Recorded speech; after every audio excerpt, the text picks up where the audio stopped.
Thank you, Madam Chair. Commissioner Alvarado. Yes, sir. Commissioner Burke. Burke here. Commissioner Dunn.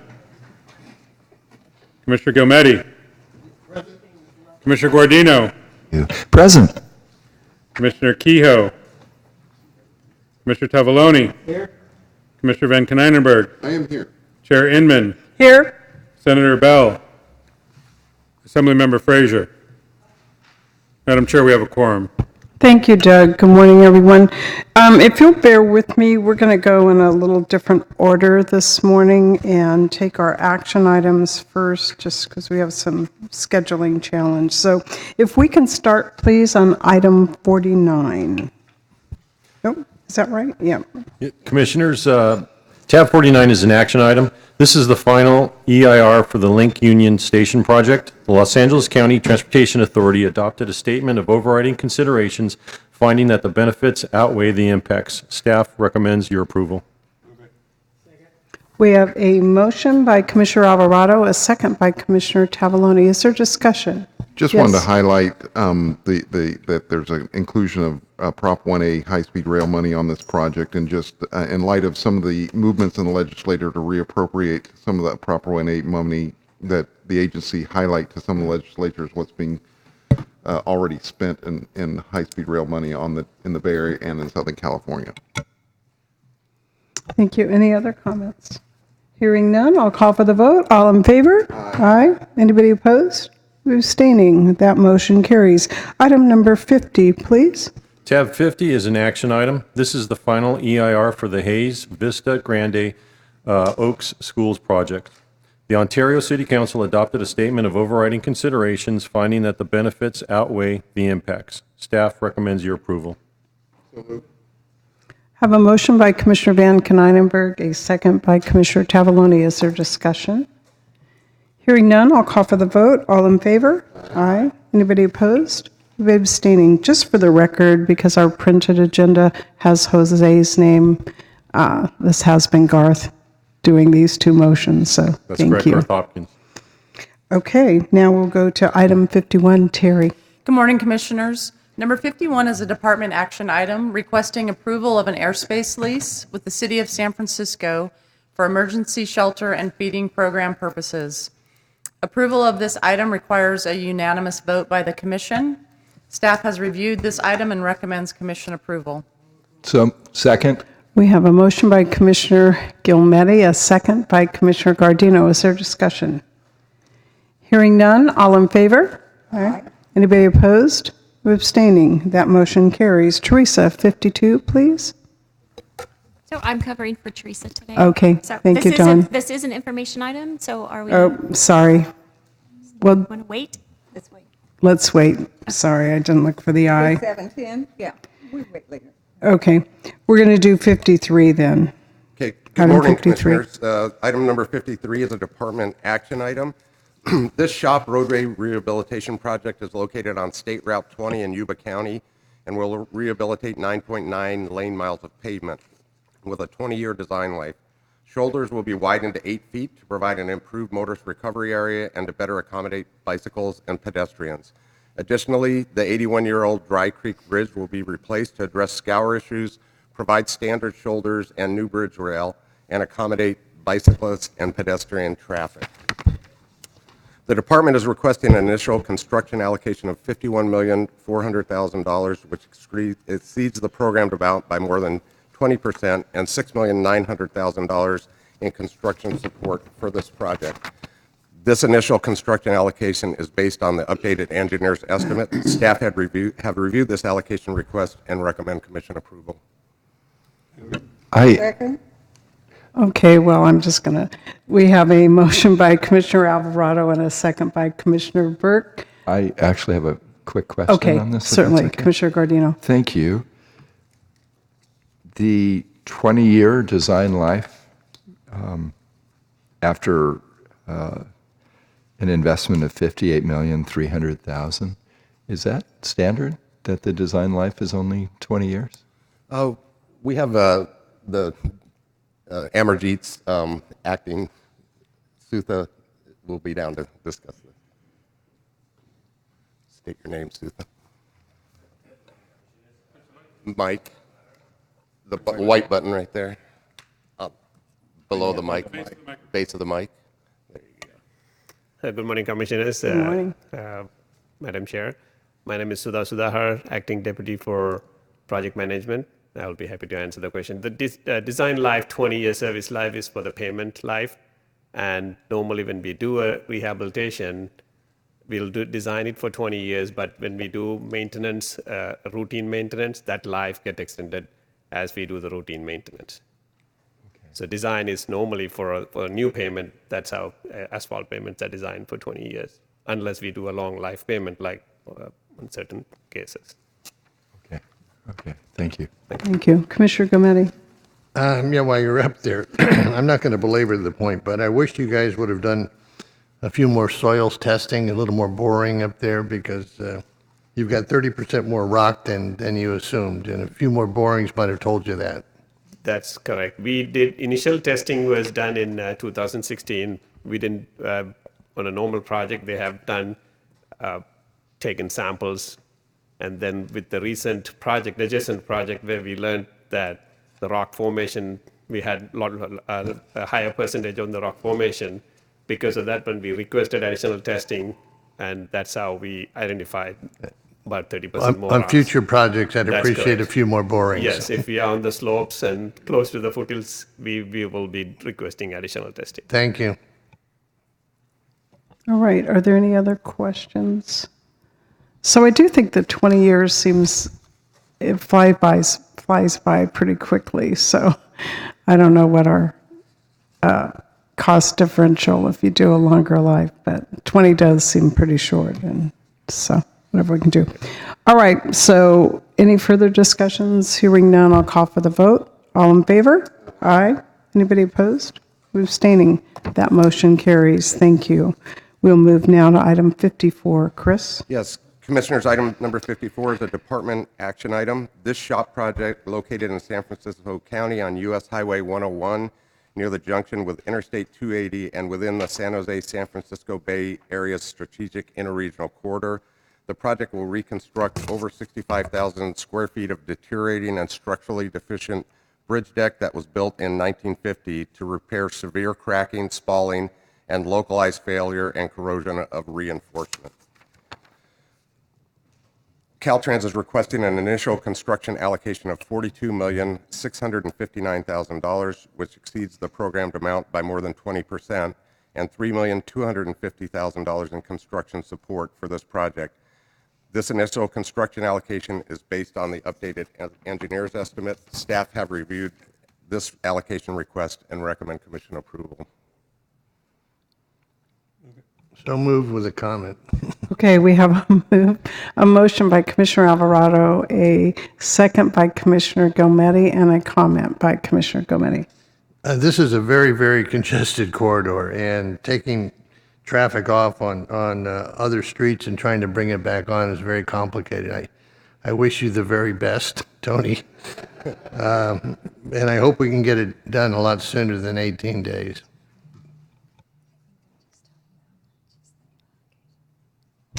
Okay, I just have, maybe this looks a little strange, so we have a increase in support with the, of, was that 3.2 million, 3.3, but it's 0%? There is no increase. The Okay. increase is only on the capital. It's a 32% It's only on the increase. capital. Okay, okay, thank you. I found that to be a little confusing there. So, all right. Any other questions? If not, we'll call for the vote. All in favor? Aye. Anybody opposed? Abstaining? That motion carries. Move now to item 55. Chris, please. Yes, Commissioners, item number 55 is a department action item. This shop project is located in San Luis Obispo County on State Route 41, and it will improve existing and construct new curb ramps and accessible pedestrian pathways and accessible pedestrian signal systems, and add bike lanes on State Route 41 in the city of Atascadero. Caltrans is requesting an initial construction allocation of $5,146,000, which exceeds the programmed amount by more than 20%, and $1,345,000 in construction support for this project. This initial construction allocation is based on the updated engineer's estimate. Staff have reviewed this allocation request and recommend commission approval. We have a motion by Commissioner Tavaloni, a second by Commissioner Van Kynenberg. Is there discussion? Yes, Commissioner Gometti. Here I go again. Did we do any site inspections before?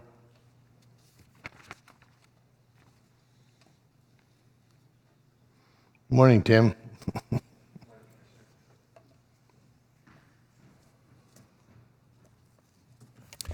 Morning, Chair, Commissioner. Yes, we do some preliminary site inspections when we do the first programming. We do not do our detailed surveys. A lot of these curb ramps had to be adjusted once we got those surveys in. I mean, I think you all know how precise the slopes have to be once we get those in. So this part of our increase is because some of the assumptions made during that just initial field visit without those, we weren't able to tell things. Like with the final curb ramp elevation, some of the existing signal poles were actually going to be below the curb ramp. Something that wasn't apparent before we got Yeah, but design. wasn't, you couldn't know that when you did a site inspection? No, when we saw the existing, because this is at the edge of the city, so it's kind of functioning, we're extending kind of their main street area, and so they do not have current sidewalk or ramps, so we just had to kind of project the elevation, and so, no, we could not tell that just on an initial site, and so once we got the surveys in, we did those adjustments. All right, thank you. It seems like the presentation we had yesterday from Trimble would maybe help with that, some of that 3D stuff that they were proposing for us. Yeah, and that I is think that the really- level we do once we're into the design phase, but not once we program it. Well, call them a little earlier maybe, so, all right.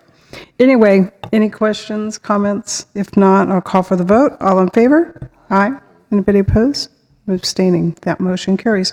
Move now to item 56, please. Chris? Commissioners, item number 56 is a department action item requesting $945,000 in capital outlay support funds and an additional $192,000 request for an allocation of $945,000 in construction capital and an additional $192,000 in capital outlay support funds, which exceeds the programmed amount by more than 20%.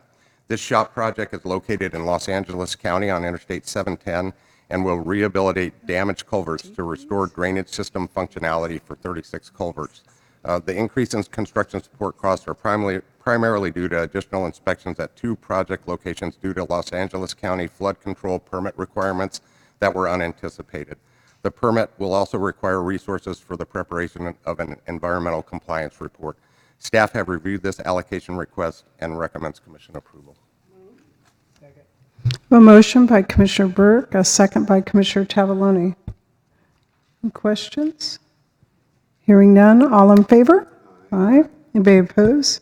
Abstaining. That motion carries. Chris, item 57, please. Yes, Commissioners. Item 57 is a department action item. The project will construct gore paving, slope paving, maintenance vehicle pullouts, and provide an access gate into an existing sound wall. These improvements will significantly improve maintenance worker safety in the area. Caltrans is requesting an additional $1,686,000 to award this construction contract on State Route 4, Interstate 5, and State Route 99 in and near the city of Stockton. Staff has reviewed this allocation request and recommends commission approval. Question? Okay, we have a motion by Commissioner Gilmetti and a second by Commissioner Tavaloni and a question by Commissioner Gilmetti. Was there any consideration for a rebid? There were only 2 bids that came in on this job.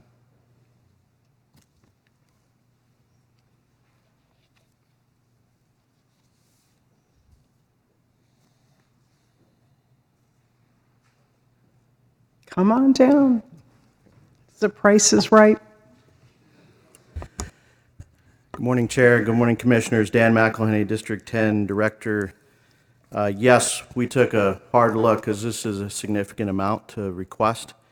The various locations and the type of work was feedback from contractors since it's across 3 different routes and getting into the gore areas and so forth contributed to the increase in items that dealt with structural concrete, sound wall work, the gore area paving.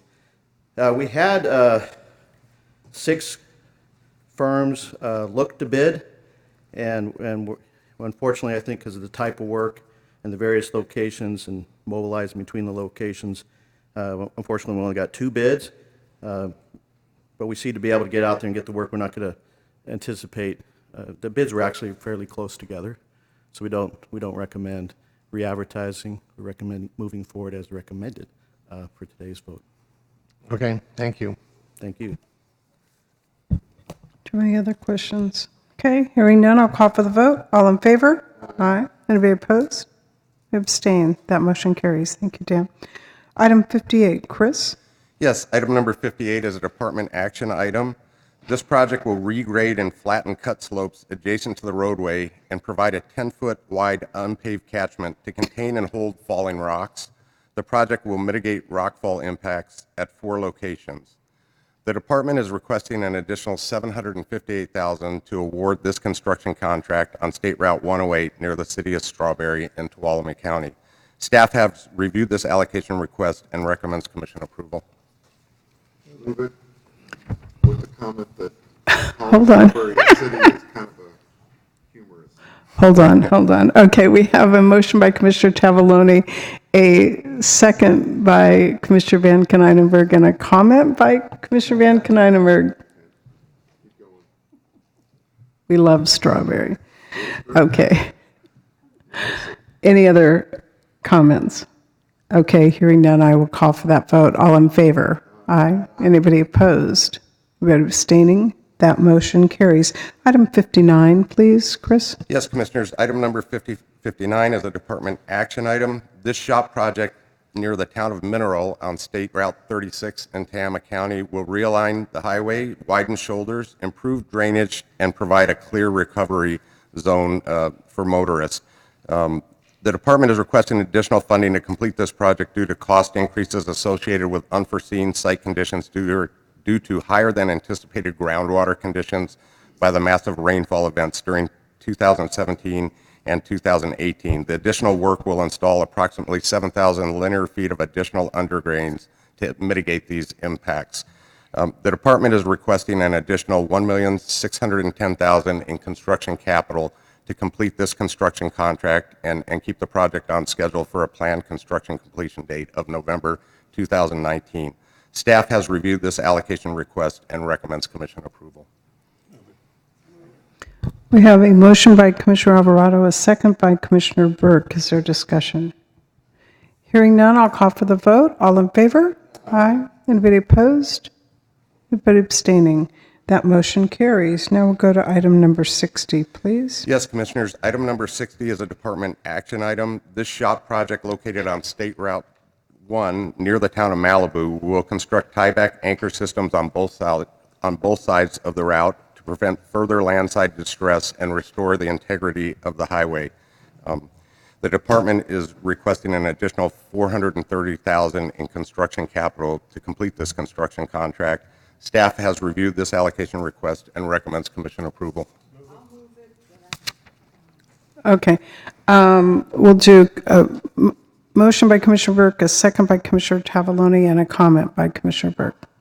There was a recent slide down the street, and not right immediately adjacent, but probably within a couple of miles. There was a slide last week. So I hope that you're looking at this very carefully. We have Director Belinsky here. He can answer those questions. Okay.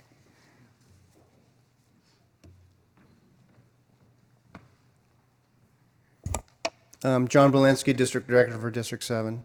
And you're probably monitoring the slides. Absolutely. All right. That would be a separate project, that we would go forward with, independent of this particular project.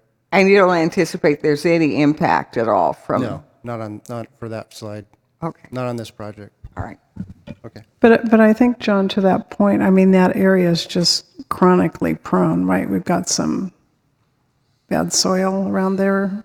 I mean, yeah, it's a slide-prone area. It's an area that we had the Woolsey fire. We also had significant amount of rainfall in that particular area after the Woolsey fire. So there is substantial movement that's taking place. I mean, would you do anything any differently? I think is a basic question. Well, I think the primarily what we want to do is get vegetation to get established on the slopes. That's Okay. going to take care of a lot of the issue. Okay. And we have to address each one as they come up. And that vegetation can impact it or enough to prevent a future Yeah, slide? it depends on what the conditions are subsurface. I see. Okay. Okay? Any other questions? I guess not. So thank you, John. Okay. Calling for the vote. All in favor? Aye. Anybody opposed? Anybody abstaining? That motion carries. Okay, we'll do item 61. Yes, Commissioners, item number 61 is a department action item. This shop project located on Interstate 710 in Los Angeles County will rehabilitate the existing pavement section, reduce accidents by bringing the lanes and shoulders to current design standards, provide better horizontal and vertical sight distance, and incorporate the most current design standards for median barriers. The project was completed in March of 2018. There are 37 outstanding contract claims that the contractor has agreed to settle for $16,246,000. The current project fund contingency available is $11,464,000. The department is requesting an additional $4,800,000 in construction capital to close out this construction contract. Staff has reviewed this allocation request and recommends commission approval. I'll move that. Okay, so we have a motion by Commissioner Tavaloni, a second by Commissioner Burke. Is there any discussion? At our next project delivery, can they talk about what they learned from this project and see if it's, because we've used this technique in some other places, but let's have this be a topic at our next project delivery on this one. Staff will make sure that's agendized. I thought you were going to say, what did we learn from 710? So, yeah.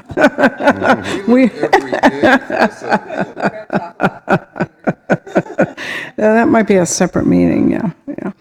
Okay, so any further discussion? Hearing none, I'll call for the vote. All in favor? Aye. Anybody opposed? Anybody abstaining? That motion carries. We'll go now to item 62. Dawn, are you Teresa today? Yes, I am. Okay. Item 62 is an action item. The Santa Barbara Association of Governments is requesting an additional $960,000 of transit and intercity rail funds for the project approval environmental phase. The initial allocation approved in October 2018 was a partial allocation with the intent of returning to the commission for the remaining funds. Staff recommends your approval, and Santa Barbara Association of Governments is here to answer any questions. We have a motion by Commissioner Gilmetti, a second by Commissioner Burke. Is there discussion? Any questions on this? Okay, hearing none, I'll call for the vote. All in favor? Aye. Anybody opposed? Anybody abstaining? That motion carries. Okay, using our hopping around the agenda today to take the action items first, we'll go next to item 65, please. Item 65 is an action item to approve baseline agreements for 2 SHOP projects. Approval of these agreements will establish them as the basis for project delivery and monitoring. Staff has reviewed these agreements and finds that they are consistent with commission-adopted guidelines and recommends approval. We have a motion by Commissioner Tavaloni, a second by Commissioner Alvarado. Is there any discussion? Having none, all in favor? Aye. Anybody opposed? Anybody abstained? That motion carries. Item 66, Terry. Commissioners, number 66 is a department action item requesting amendments to the 2018 SHOP. This action item includes amendments to add 53 new projects and revise 5 projects currently programmed in the 2018 SHOP. One of the revisions is to an existing construction management general contractor project. That project will be split to allow for the independent construction contracts of 3 early work packages. Staff has reviewed these amendments and recommends commission approval. Okay, we have a motion by Commissioner Tavaloni, a second by Commissioner Alvarado. Is there discussion? Hearing none, call for the vote. All in favor? Aye. Anybody opposed? Abstaining? That motion carries. Okay, we are going to skip over 67, 68. We'll go now to item 69. Lori?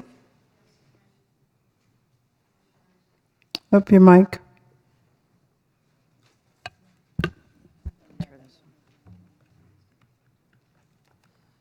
Commissioners, tab 69 is an action item to amend the Trade Corridor Improvement Fund Program of Projects.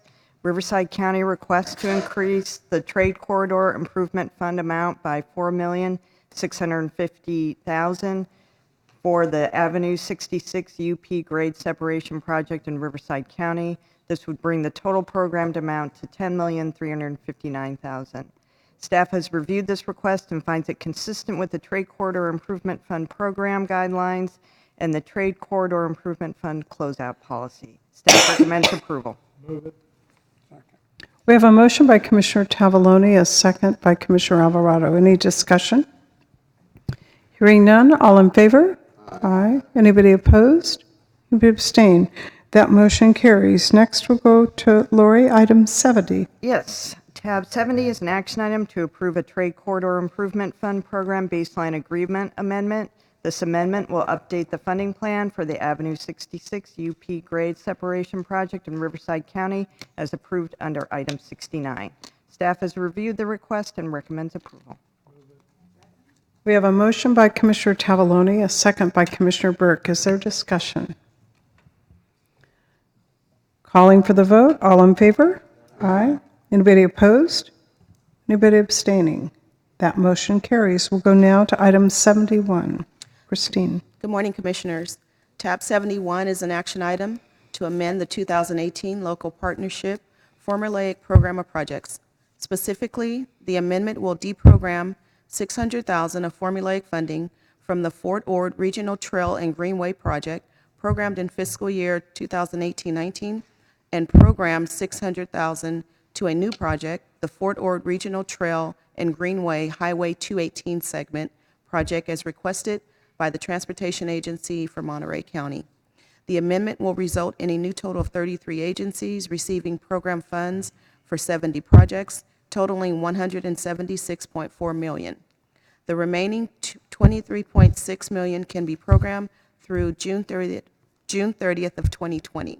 The item is consistent with the local partnership program guidelines and the adopted formulaic program. Therefore, staff recommends your approval of tab 71 as presented in the staff recommendation. We have a motion by Commissioner Van Kleinenberg, a second by Commissioner Alvarado. Is there discussion? Hearing none, all in favor? Aye. Anybody opposed? Anybody abstaining? That motion carries. Christine, item 72, please. Tab 72 is an action item to amend the 2019 Local Partnership Formulaic Program of Projects. Specifically, the amendments will deprogram $551,000 of formulaic funding from the 2019 Pedestrian and Surfacing Improvements Project located in Sonoma County, programmed in fiscal year 2019-20, as requested by the Sonoma County Transportation Authority, and program $12 million of available formulaic funding to a new project, the I-5 Voight Drive Street Improvements Project, located in San Diego County in fiscal year 2019-20, as requested by the San Diego Regional Transportation Commission. The amendments will result in a new total of 24 agencies receiving program funds for 38 projects, totaling $80.8 million. The remaining $39.2 million can be programmed through June 30th, 2021.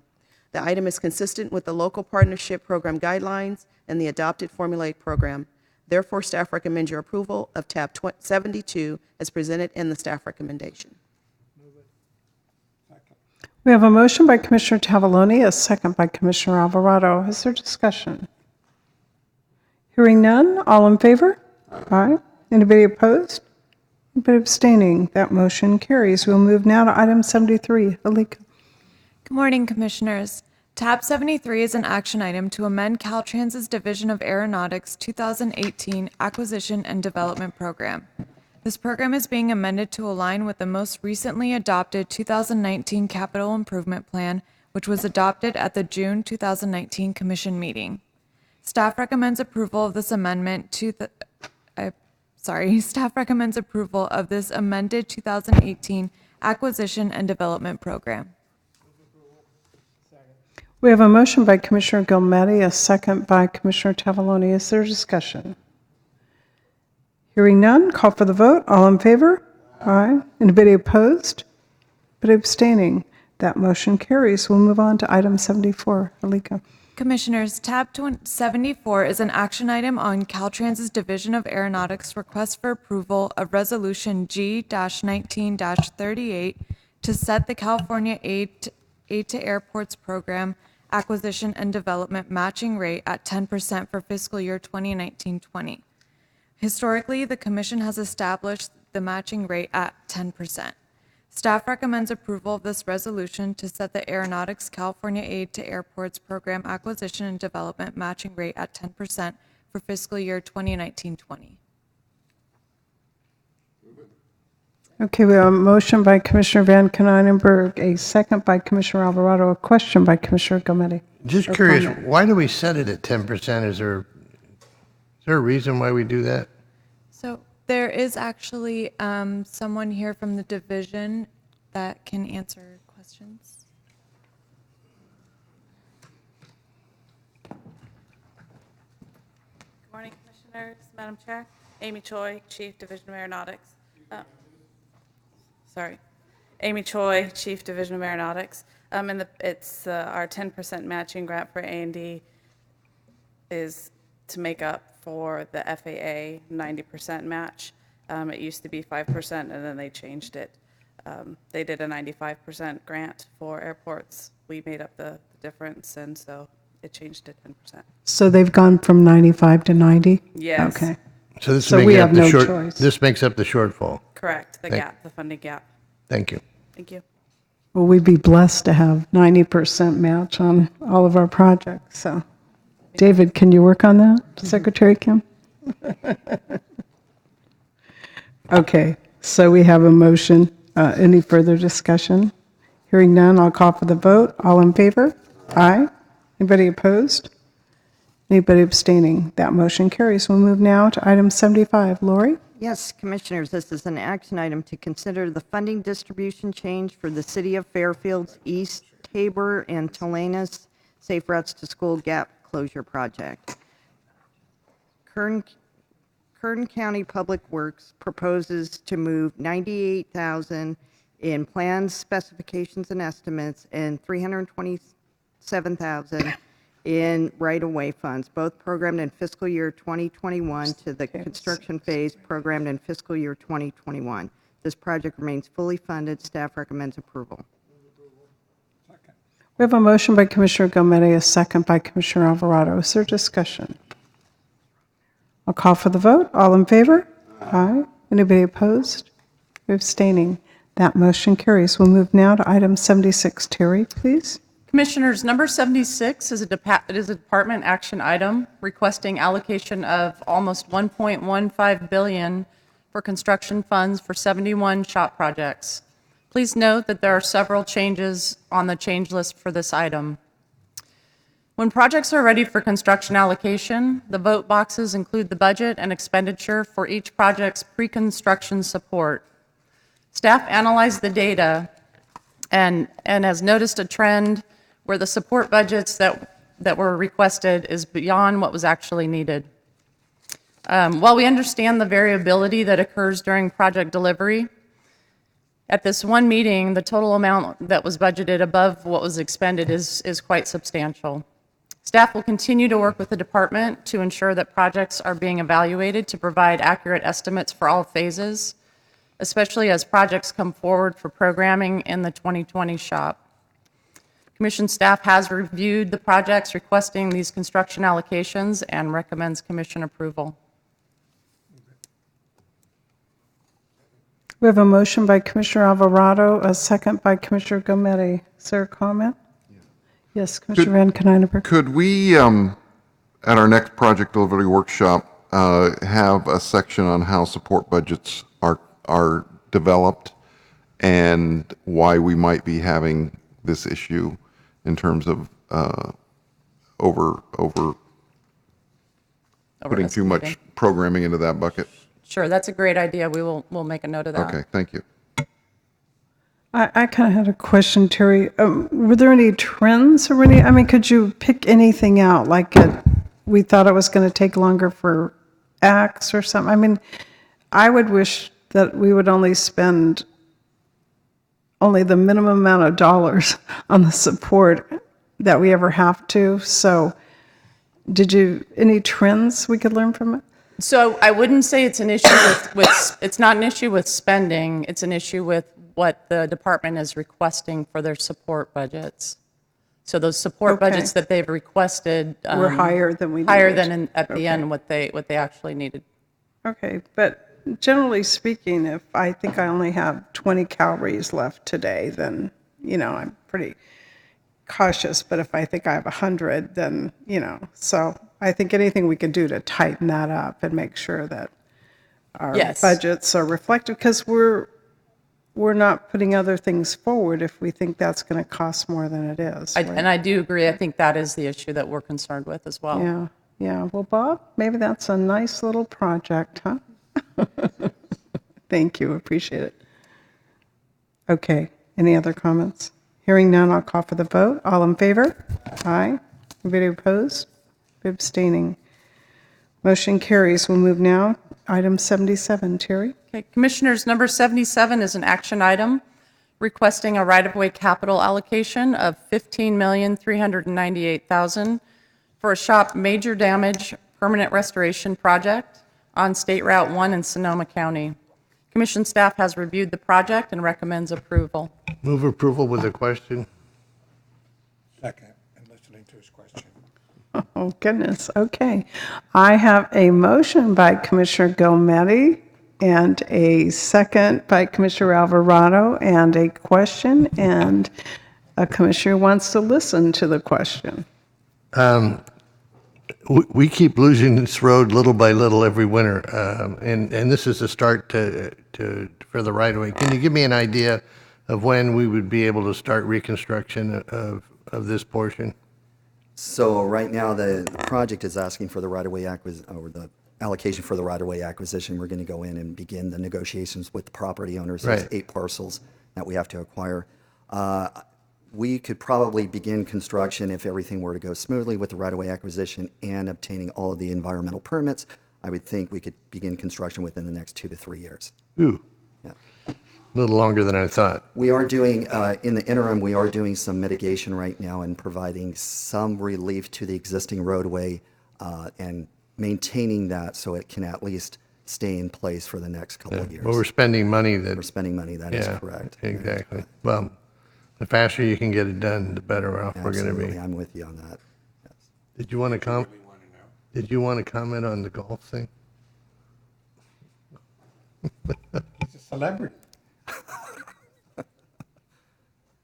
I have a question. Will the new waters of the state and MOU, and Secretary Kim, this might be for you, how have we developed that MOU with water resources yet? Do you know where we are on that? Because I know with those new water regs, we'd agreed or they'd agreed to have us do an MOU. Do you know where we are? I do not, but I will find out and get back to you. Okay. I would think this might, because those new, well, except those new definitions aren't technically in place till 8 months after they, so we're thinking it's next March or something, but I don't know. It just seems to me like you're probably going to be maybe in that new era or not. That's quite possible, and this isn't the only project on the coast that we have. We have several projects along State Route 1. Yeah. Okay, so I think it would be good if we can make sure that at least we have clarification for what's going to work. So thank you. All right, any other comments? If not, we'll call for the vote. All in favor? Aye. Anybody opposed? Anybody abstaining? That motion carries. Terry, you're up again, 78. Okay, Commissioners, number 78 is a department action item requesting an allocation of pre-construction support for shop projects. The request is $87.2 million for 86 pre-construction phases. Commission staff has reviewed the allocation requests and recommends approval.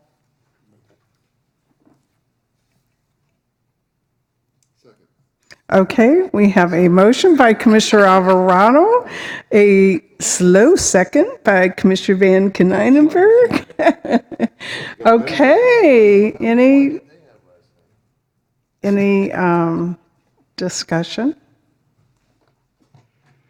Hearing none, bless you. I'll call for the vote. All in favor? Aye. Anybody opposed? Who abstained? Motion carries. Terry, item 79. Commissioners, tab 79 is a department action item to correct the minor program annual allocation that was presented at the June meeting. The resolution presented at the June meeting did not provide a program summary, including information on the minor B and day labor amounts. No changes were made to the minor A project list. Commission staff has reviewed the amended resolution and recommends approval. We have a motion by Commissioner Alvarado, a second by Commissioner Burke. Is there discussion? Hearing none, I'll call for the vote. All in favor? Aye. Anybody opposed? Anybody abstain? That motion carries. Item 80, Alika.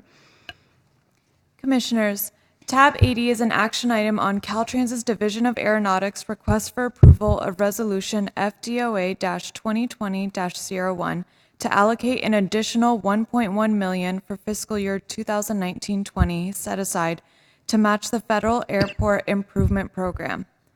At the June 2019 Commission meeting, Resolution FDOA-2019-01 authorized Caltrans' Division of Aeronautics to set aside $1.4 million for fiscal year 2019-20.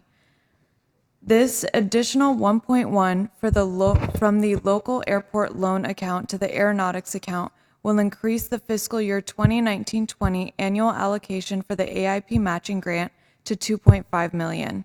Staff recommends approval of this amended resolution to allocate an additional $1.1 million for fiscal year 2019-20 airport improvement program grant. We have a motion by Commissioner Alvarado, a second by Commissioner Gomez. Is there discussion? Hearing none, I'll call for that vote. All in favor? Aye. Anybody opposed? But abstaining. That motion carries. Item 91, Dawn? Yes. So I'm sorry, 81. 81, yes. So, Commissioners, I'm going to take tabs 81, 82, 83, and 84 together. These items are all STIP allocations for a total of 15 projects. Staff has reviewed these requests and finds them consistent with the STIP guidelines and the adopted program. Therefore, staff recommends your approval.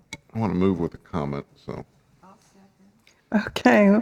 A motion by Commissioner Van Konynenberg, a second by Commissioner Burke, and Commissioner Van Konynenberg.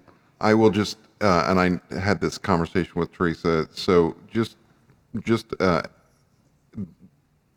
let's make sure that under all circumstances, whatever we can move into the shop, some of these items, they look like they're just repairs to the existing infrastructure and not capacity increasing projects. And whenever eligible, but it would be great to have those in the shop as opposed to using our precious STIP dollars on projects that don't increase capacity or throughput.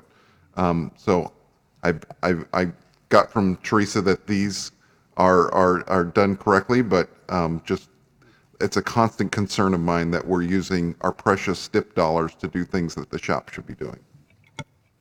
Can I say something about the shop? Yes? Of course. Just real quick. I agree with you, and again, they are shop eligible components, but that doesn't, but the shop, again, as we're emphasizing the asset management, it takes a while for some of these to rise to the level of priority to be programmed into the shop. Yeah. The pie for shop is this, the pie for STIP is Correct, yeah. Well, I think we just have to be diligent on both, going both ways there, because I think we've seen that work both ways, right? If we, yeah. Yeah.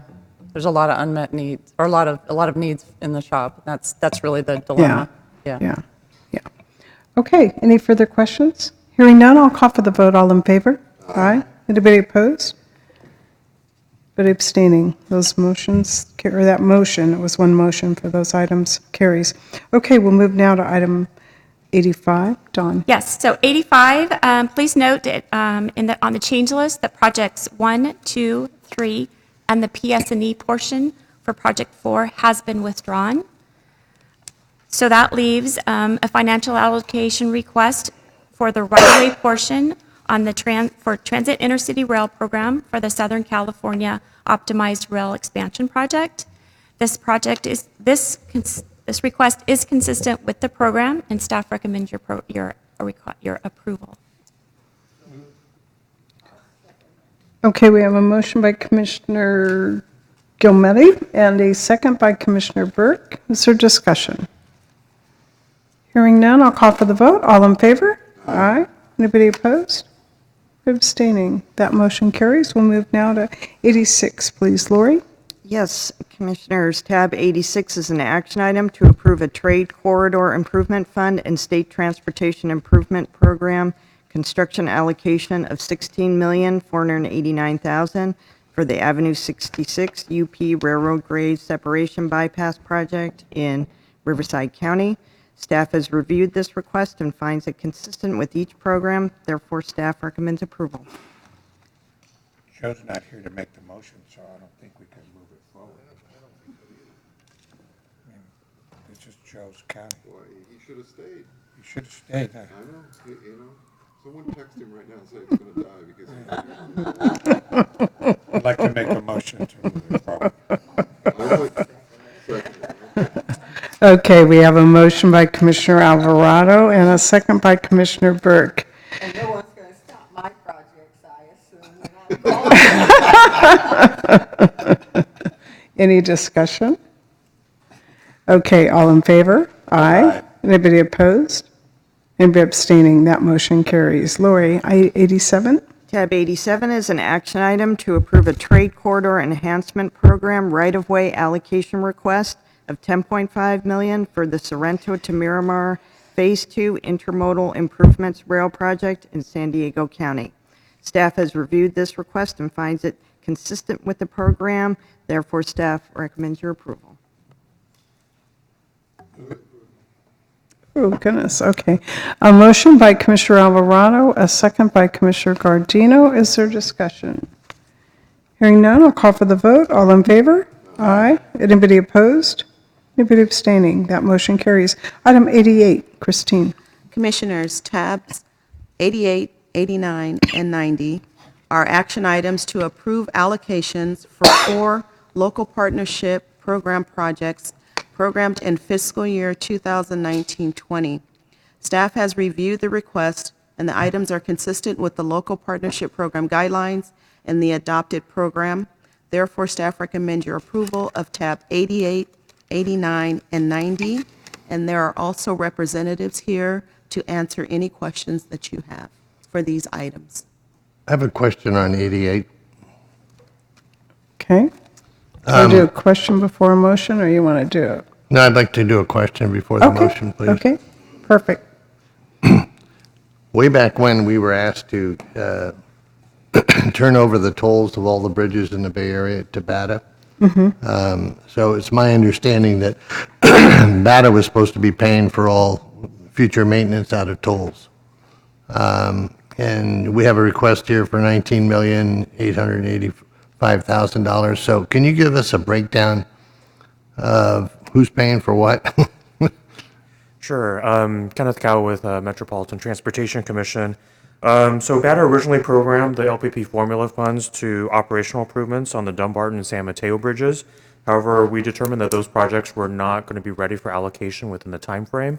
So we advanced the Richmond San Rafael painting job because that project is ready to be delivered and is able to be put to good use. And so the other operational improvements will be delivered separately. And I would like to note that this project includes both toll funds and BATA rehabilitation funds. The BATA toll funds, of course, is what qualifies us for LPP funds. So you're mixing funds, and I thought it was all supposed to be paid for out of toll funds. It's out of toll and BATA rehabilitation funds. I think both of them are generated by different dollars. But yes, it's a mix of all of those funds. Okay. Is that?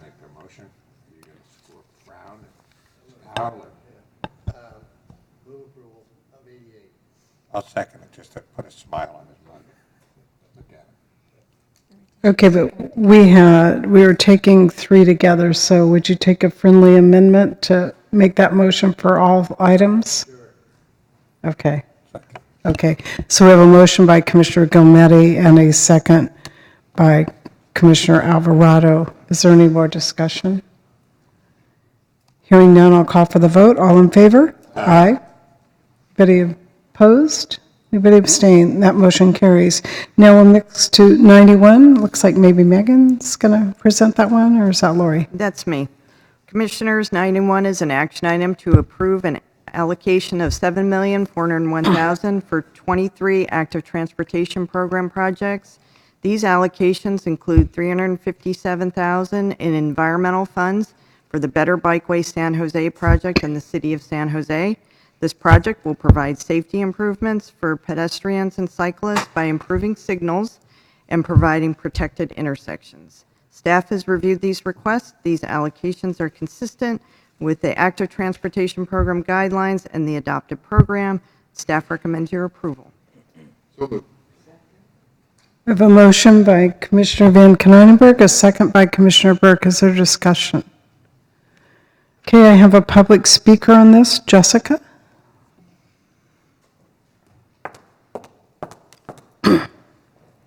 Good morning, Commissioners. I'm Jessica Zank. I'm the Deputy Director for the San Jose Department of Transportation. And I just wanted to welcome you to San Jose again and thank you for your commitment and leadership around the active transportation program generally. You know, this is paving the way for a more healthy, sustainable transportation system throughout California. And particularly the help of CTC staff as well as MTC staff on this has enabled us to take very innovative transformational approaches. You've probably seen in your visit here thus far that we've done a quick build version with paint and plastic to make San Fernando a better bikeway already. We're learning from that, experimenting with it, and your funds are what's going to enable us to put it in place in concrete with full protection for pedestrians, signal modifications, et cetera. So thank you for your dedication. Jessica, before you go away, I have a question for you. We've struggled with performance metrics and getting good data. So are you, given San Jose being the technology capital, are you on top of that? Are you going to have some really good data for us? It's a great question. We're looking at data in a few different ways. We have done manual counts as well as using some different video detection thus far in the project's life cycle for this effort. Part of the grant funds actually go to ongoing data management systems that are the in-street feedback signs that give bicyclists and others passing a sense of how many people are using it. And that data also comes back to us so we can evaluate the program in an ongoing way. So we're building it in so we're not just doing one-off data recording, but rather getting that data continuously through the project. We're also starting to look at different big data approaches and have recently used streetlight data and some other vendors to look at multimodal data in San Jose. It's a very quickly evolving field, though, so we're doing our best as the capital of Silicon Valley to stay on top of it. Well, I would encourage you really to lean in, and maybe y'all can take a leadership role on this, because I know from I forgot Silicon Beach too, so we love all our technology areas, but I think this is an area where the private sector is using an awful lot of data, and perhaps there's challenges with access to some of that. But I can tell you, being a retail developer, our teams know a scary amount of data on what's happening out there. There was also just a webinar at the Volpe Center talking about, I think, another firm that is really doing some good data tracking around our micro-mobility, and we need good facts, because we can only make good decisions when we have good information. So anything you all can do, and if you can take a leadership role, that would be wonderful. But give us the data and we'll all be better informed in making investments and decisions. So thank you. Love to hear back from you all in terms of any of the progress. So Sure. With that, Absolutely. Any other discussions? If not, we'll call for the vote. All in favor? Aye. Anybody opposed? Anybody abstaining? That motion carries. Now we're at 92, please, Lori. Yes, Commissioners, this is an action item to approve an advance allocation of $102,000 for the South Chester Avenue Pedestrian Safety Project in Kern County programmed in fiscal year 2021. Staff has reviewed these requests. They are consistent with ATP guidelines, the adopted program, and the ATP policy on project amendments and advanced project allocations. Therefore, staff recommends your approval. We have a motion by Commissioner Gometti, a second by Commissioner Alvarado. Any discussion? Hearing none, all in favor? Aye. Anybody opposed? Abstaining? That motion carries. Item 93, John. Yes, item 93 is a department action item requesting to extend the period of contract award for one shop project by 7 months. Staff has reviewed this time extension request and recommends commission approval. We have a motion by Commissioner Burke, a second by Commissioner Van Kneidenberg. Is there discussion? Hearing none, all in favor? Aye. Anybody opposed? Abstaining? That motion carries. Now we'll go to 94. Megan. Commissioners, tab 94 is an action item. Staff has reviewed the contract time extensions for the two projects in this item. They are consistent with the Active Transportation Program guidelines, and staff recommends approval as shown on the yellow time extension table. We have a motion by Commissioner Burke, a second by Commissioner Alvarado. Is there discussion? Hearing none, all in favor? Aye. Anybody opposed? Abstaining? That motion carries. Christine, 95, please. Commissioners, tab 95 is an action item to approve contract time award time extension requests for 3 local partnership program projects and a 6-month request for project number 2 in your book item.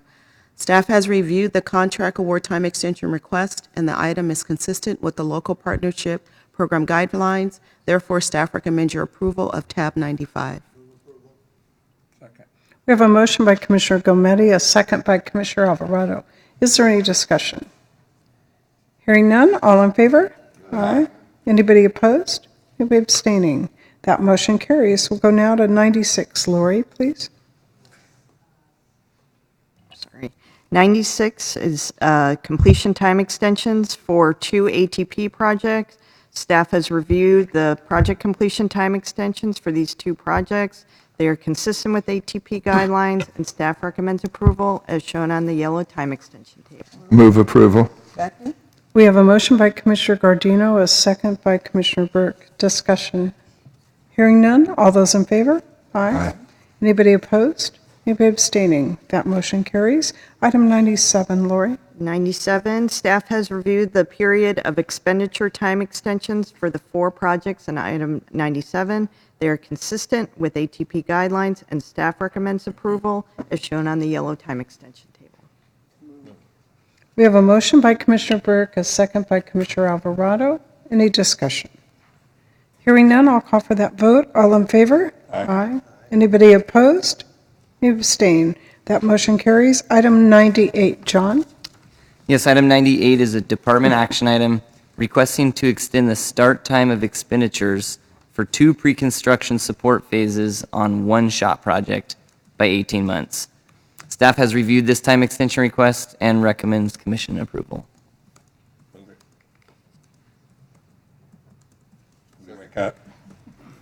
We have a motion by Commissioner Alvarado, a second by Commissioner Van Kneidenberg. Is there discussion? Hearing none, I'll call for the vote. All in favor? Aye. Anybody opposed? Abstain. That motion carries. Okay, now we need to go back and finish the work we didn't do yesterday. So if you'll go with me to item number 30, please, on our agenda. And that's yours, Chris, please. Yes, Commissioners, item number 30 is a department information item. District 4 Director Tony Tavares is here to provide a briefing on the ongoing discussions with the San Francisco Regional Water Quality Board regarding the cease and desist order issued for the District 4 stormwater permit. Tony? Good morning, Commissioners, Executive Director Branson, Secretary Kim, Director Franzoya. It's a pleasure to be here with you this morning. I am Tony Tavares, the Caltrans Bay Area Director. I'd like to provide you kind of a background of the stormwater permit, some of the issues that have occurred, and where we are making some positive progress moving forward, if that's all right with you this morning. Essentially, the Caltrans statewide stormwater permit was adopted by the State Water Resource Board back in 2013 and mandated Caltrans to capture pollutants, toxic sediments, etc., and includes requirements for the local San Francisco Bay Regional Water Quality Control Board, which I will call the Regional Board, to capture trash from areas categorized as very high and high trash generating areas in a timely manner. And I would like to say that Caltrans is working extremely hard to meet those conditions of that stormwater permit, and we share mutual goals with the Regional Board in enhancing the environment and ensuring trash does not enter our waterways. And in fact, Caltrans has increased our litter removal efforts and expenditures from approximately $9 million in 2013 to now $23 million last year, and that's with just our maintenance forces. In addition, we have expanded our Adopt a Highway programs throughout the Bay Area, and we have increased our Parolee Back to Work program that also picks up litter along our highways from $5 million all the way up to $40 million that we are paying for that program. And we are contracting with our county probationary departments to bring other individuals onto our roadway to pick up litter as well. That being said, however, in December 2016, Caltrans received a notice of violation from the Regional Board for noncompliance with the permit. And due to lack of progress made to trash, specifically in the areas of 1, defining or quantifying the significant trash generation areas, and number 2, of not addressing all trash on our roadways. And I would like to say this is trash that Caltrans does not create, right? But is generated from external sources such as littering, debris from encampments, illegal dumping, and refuse coming off of trucks that are not tarped. And so we are working very closely with the CHP to help us with enforcement efforts on that too, moving forward. Immediately following the notice of violation, Caltrans met and conferred with the Regional Board and in extensive attempts to resolve that notice of violation. An additional issue arose during those negotiations where the Regional Board also wanted to include moderate trash generating areas to be included in the notice of violation. In April of 2018, moving forward, the Regional Board developed a draft cease and desist order setting forth mandates for acreage and timelines for compliance. Essentially, they had required us to address 3,700 acres by the year 2030. Late last summer, discussions between our California State Transportation Agency secretaries and the California Environmental Protection Agencies began, and I was included in those discussions. And in November of 2018, we were able to negotiate a new cease and desist order, a tentative order, which addressed 3,700 acres but reduced the timeline to 2026 rather than 2030. And also we included moderate areas of trash generating areas that did not have vegetation, so we included that into that category as well. In December of last year, the Regional Board publicly noticed that tentative cease and desist order, and then in February they had their executive board meeting, and it was a public meeting. And at that time, the Regional Board commissioners heard the issues. There was a lot of public comment at that meeting, and the commissioners decided to change that tentative cease and desist order. Essentially, at the end of the hearing, the Regional Board adopted a revised cease and desist order requiring 8,800 acres by 2026, so they more than doubled the amount of acreage we have to address on the state highway system. So from that point forward, from February forward, I have been working very closely with the Regional Water Board, with my counterpart there. My staff has been working with their staff as well to come up with ways that we can actually meet these conditions.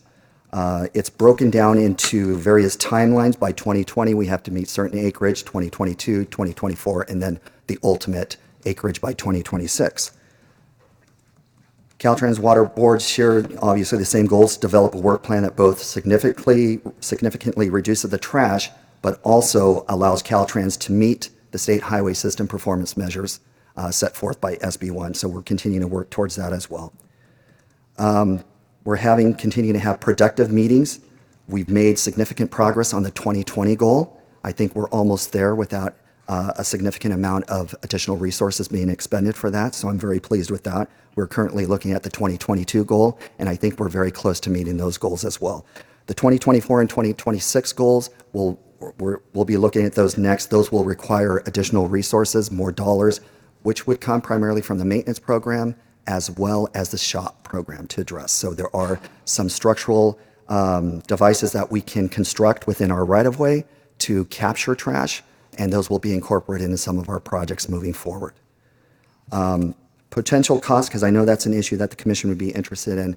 Initially, when we looked at this revised cease and desist order, the costs were ranging anywhere from $500 million to $1 billion coming from the shop program. Since we have already made great strides in meeting the 2020 goal, and we're very close to meeting the 2022 goal at this point, those costs are coming down significantly. We're not going to have to be in that range. I'm thinking we're below the $500 million range to reach the 2024 and 2026 goals at this point. And that's a very quick, very brief synopsis and overview of where we are and where we're moving, but we are making significant progress, very positive progress, working very close together with the regional board. They are working with us, and I'm very pleased with the progress we are making. So I'm willing to take any questions you may have. Commissioner Gometti. Thank you, Madam Chair.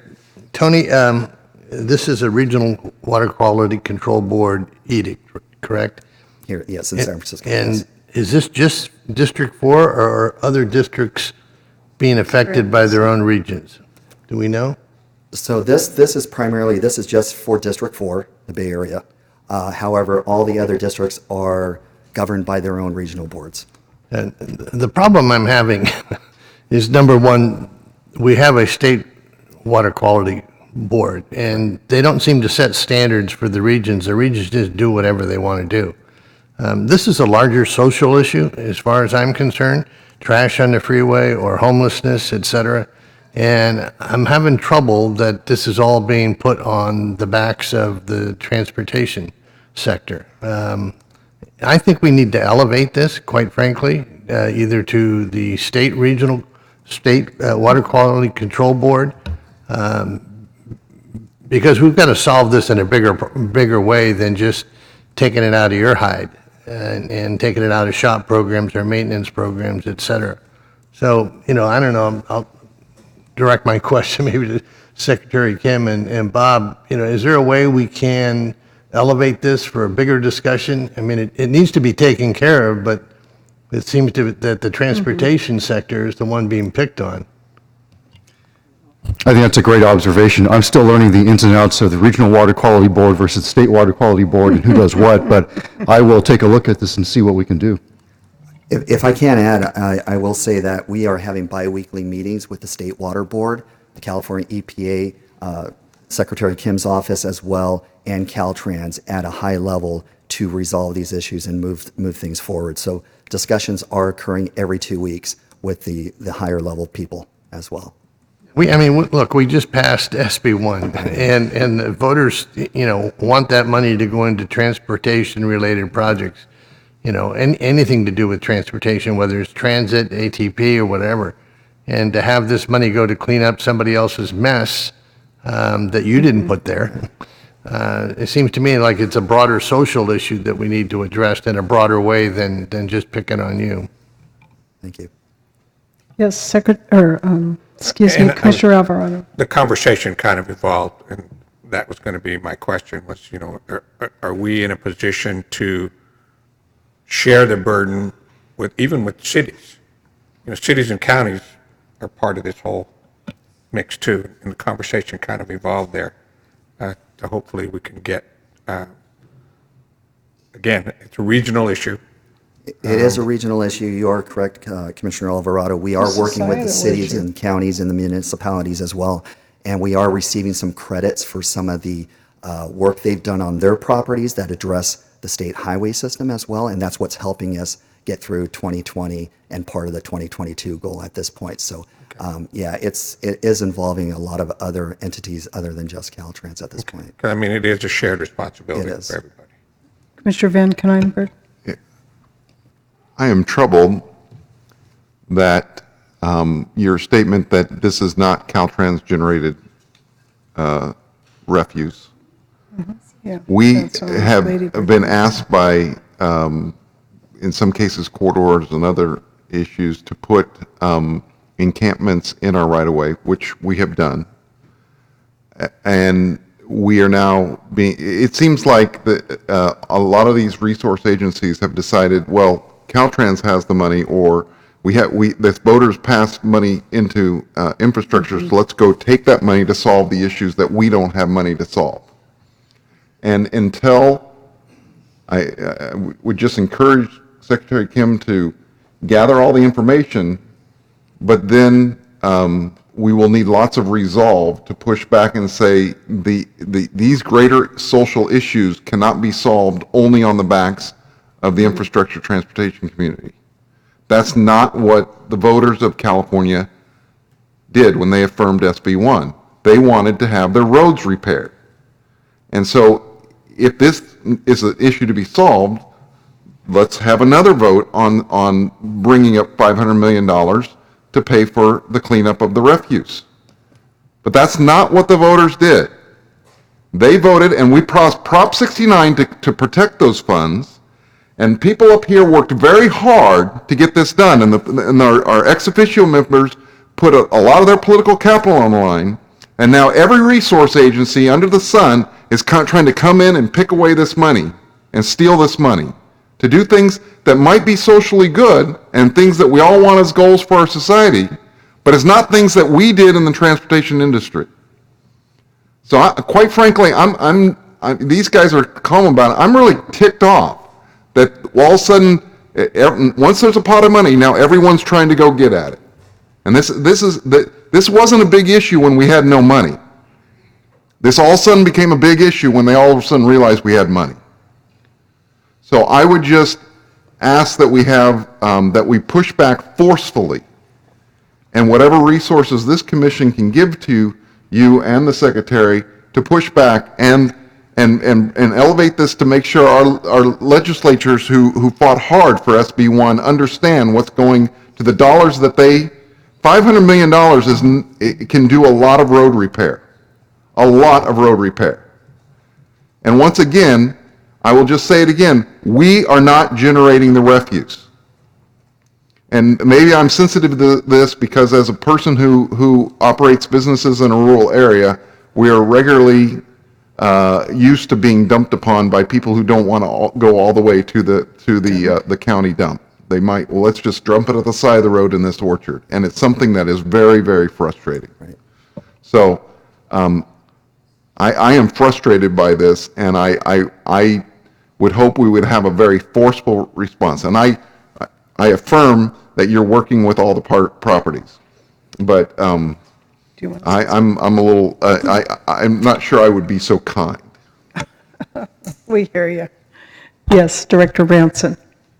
Commissioners, this is an issue. I know that Caltrans is doing everything that they can, and I wanted to thank Director Tavares for coming today and making this presentation, making us aware of the issue. It's something that, as your staff, we can work with Caltrans and the Secretary's office and talk about what are some potential areas that we can work together on, Commission and the Transportation Agency and Caltrans.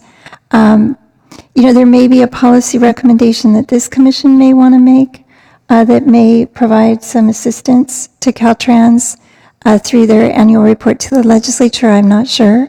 And that's just something that, as your staff gets more familiar with the issue, there may be some ideas that we can work together on. So I just want to assure you we will follow up on this. Okay. Yes, Commissioner Burke first. Well, I realize that everyone's been impacted, and I'm not referring to your area, but every entity, local, state, is impacted by a very difficult problem. And it is a problem that affects also the voters who voted SB1. And part of what I think the request is of Caltrans is that maybe they do some of the pickup more often than they had in the past. And particularly in the Los Angeles area, I don't think you want the bad statements in terms of TV showing some of our highways and some of the areas adjacent to the highways that are impacted by Caltrans not picking up in more frequently. And what I'd like to get over is that when we have a problem, all of us have to try to step up. And maybe it's a greater burden on Caltrans, just as it is a greater burden on cities. But we have to solve it. We cannot allow people to be able to drive down the highway and see piled up trash. I just don't think that that's the expectation. So it is unfair. The problem's unfair. And we have to figure out a way to solve it, and it's going to be a greater burden on all of us. And so I say to Caltrans, we appreciate the job you're attempting to do, and if you're called upon, which you're being called upon, to kind of do more frequent pickups than you have in your regular schedule, understand that all of us are being impacted and asked to do more.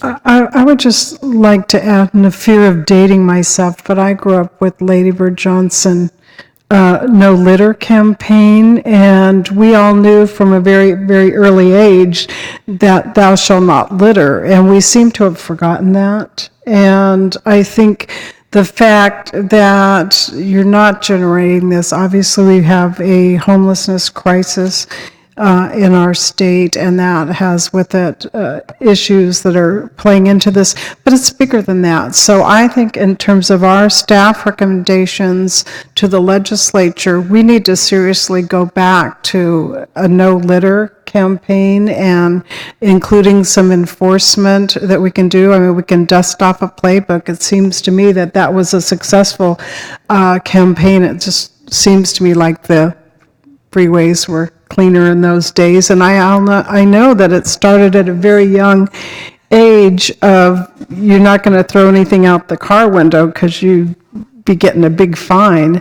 And so I do think, but I think we've got to put this out and not just, I agree with my fellow commissioners that we've fought so hard for these SB1 and every transportation dollar, it doesn't matter where we're getting it, to really go to deliver on the mobility promises and commitments that we have. So whatever we can do to make sure that we're working to solve some of the problems, because you all cleaning up the trash is not, that's reactionary, and that's not really solving the problem. So I think we've got to have a multifaceted campaign. So Secretary Kim, I don't know if you want to convene a little task force or something, but we're here to help. We'll use whatever tools we have. I know John Belinsky's sitting up there, and I remember when he was District 8, he was telling us how much of his annual budget went to cleanup, and it was a huge number, and you multiply that by all of our districts, and then all of our partners are spending funds. So let's really look and see what we could do together. So I don't know, Secretary Kim, do you want to lean in? This is an issue that has come to my attention very early on, the whole issue of the unsheltered homelessness and Caltrans' role in providing right-of-way and other forms of property to help be a part of the solution, rather. It's my goal that Caltrans continue to be part of the solution. But as you noted, Chair Inman, this is a broader issue, and we have to look at it holistically, and that's my intention, especially as we look forward to the next budget season. Well, and I think spending transportation dollars that are intended for repair and maintenance, if we're having to use those dollars for merely cleaning up trash because, for whatever reason, I think we really got to get into solving that. Yes, Commissioner Van I've said this many times before you joined us, is that we are doing our part to provide areas of our right-of-way for encampments, but I note every time that that's not what these were designed for. It is not safe. We do not have the sanitation facilities in these areas. We do not have the trash collection facilities in many of these areas, and so I am concerned that we are continuing to do things that's not what these areas were designed for. Well, we also have the emission and the health risk, and we're putting a very vulnerable population right next to a transportation entity, which our air regulators would tell us we have a public health risk around reducing our emissions from transportation. So I think whatever we can do to solve our problem, I would love to see the day when we're not needing to dedicate our space to have a temporary encampment, because that's not really a solution. It might be a get by, but it's not solving where we need to go. But if Mr. Gilmetti could build more homes, that'd probably help. Oh dear, we won't get him going on his entitlements. Okay, any further discussions? I think you get the point. Director Branson, if we can ask you to work with Secretary Kim and see how collectively we can raise our voices to really get some real problems and real solutions to some really tough problems. But I think we would love to be aware of more of these cease and desist if they occur, and what we can do to potentially help. I know the various regional water quality boards are a little different on their interpretation sometimes, and I think that is a bit of a challenge to really understand what will be acceptable. And perhaps when you're negotiating this MOU, Secretary Kim, might be a good idea to figure out some solutions with this too, because I think it is, we will have, once these new rules go into place, expanded definitions of waters of the state, so the jurisdiction is going to be even larger. So, I think we can bring in our Class 1 railroads. They deal constantly with some of this along their lines as well. So whatever we can do to help, we're here to help. So are we good? Okay. Thank you, Tony. Thank you. We're not after the messenger. Okay, now we're going to go to item 31. Chris? Yes, Commissioners. Item 31 is a department information item to outline the department plan to fulfill the Senate Bill 1 requirement to fix an additional 500 bridges. The department has defined several types of fixes in an internal decision document that is presented in an attachment to this book item. An action item to approve a plan to meet this requirement will be presented at the October 2019 Commission meeting. Michael Johnson, the State Asset Management Engineer, is here to provide us with a presentation on this issue. Michael. Good morning, Chair Inman, Commissioners, Secretary, and Director. My name is Mike Johnson. I'm the State Asset Management Engineer for Caltrans. And staff asked me to come and present some informational item on the fixed bridge requirement in SB1. And I would say this is somewhat of a preview of the October meeting. And I want to back up just a little bit and remind the Commission that in the arena of asset management, the Commission was granted considerable authority over the performance measures and the performance targets in Senate Bill 486. In fact, the Commission has already adopted 17 different performance targets under that authority in Senate Bill 486. When Senate Bill 1 passed, it added 2 additional performance measures that were not previously before this Commission. One of them is this fixed bridge requirement. The other is the level of service requirement that was included in SB1. So today's presentation is really going to focus on this fixed bridge requirement, but in the October meeting, I'll be back before you with my annual report to you on progress on all 19 performance targets that have effectively been established between Senate Bill 486 and Senate Bill 1. Okay, so with that, why are we talking today? Senate Bill 1 included language that said we would fix an additional 500 bridges by 2027, over this 10-year period, 2017-2027. So the first question that comes from this statement is, what constitutes a fix? And the second thing is, how do we measure additional? And this question came up actually during the development of Senate Bill 1. And in fact, we had done considerable work to inform the legislative process during the development of Senate Bill 1. And in part, that information inform the 500 number that you see in the law today. But these two criteria required us to do something. We had a working definition prior to the passage of SB1, but subsequent to the passage of SB1, we felt for audit purposes and in discussions with the Independent Auditive Inspector General, we wanted to formalize that and get that out so that there is an auditable definition of what fixes and what was the basis for establishing the pre-SB1 baseline by which we could measure the additional bridges.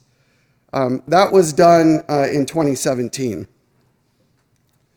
So in 2017, we formalized this definition. As I said, we had a working definition that we were using in the analysis that led to, or at least informed, the 500 number that you see in the law today.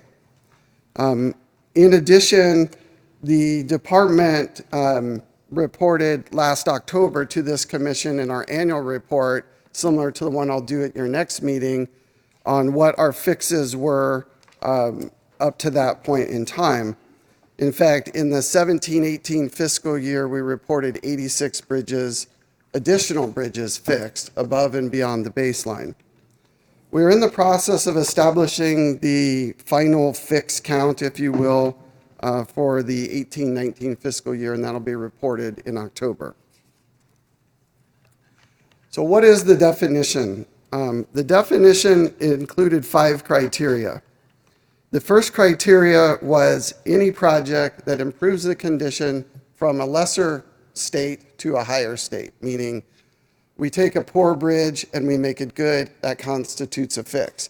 We can take a poor bridge and make it fair, or take a fair bridge and make it good. All of those improve the condition of the bridge, therefore we consider those a fix. Additionally, any project that improves or provides for seismic safety is considered a fix. Any project that mitigates for scour vulnerabilities is considered a fix. Any project that improves the safety of the barrier rails on the bridge, in other words, improves our ability to redirect errant vehicles away from going over the bridge, back onto the bridge, is considered a fix. And then any project that would improve our goods movement, our economic throughput through increasing of vertical clearances or increasing of load capacity for primarily for larger truck traffic is considered a fix. So these 5 criteria are the criteria that we use in the analysis that we provided into the legislative process prior to SB1. In terms of where we are, staff asked that we sort of show a trajectory, if you will. And I would say that these 2 metrics that have been added by SB1, both the fixed bridge and level of service, are what we would consider lagging performance measures. We can report on what they were, but they're very difficult to project forward, and I'll explain why. But if we look at the basic requirement, which was to address 500 bridges over 10 years, we have to do 50 a year, and that's cumulative. So by year 2, we need to do 100, by year 3, 150, and so forth. That's represented by this dashed line, and as I stated earlier, we fixed an additional 86 in the first year that we had funding available and that we reported. Sorry, before I move on, at your next meeting, we'll report out on the 18-19 year. At that point, we'll be 20% of the way through this 10-year time period, and I believe we'll be on track in that report. I don't have the final numbers today, but it's looking very promising. So I'm going to shift a little bit to how we established the pre-SB1 numbers. And so what's shown up on the screen here is a 5-year history preceding the passage of SB1 that showed how many fixes we were accomplishing with the funding that the shop had prior to SB1. And we broke them down here in part to see the relative magnitude. And as you look at these, each of these 5 items has a SHOP program associated with it historically and still does today. So bridge health is essentially condition improvement. We talked about that criteria. We continue to do seismic work on our bridges due to deteriorating seismic components that were done during the heyday of the retrofit and changing site conditions that are identifying new seismic needs as we go forward.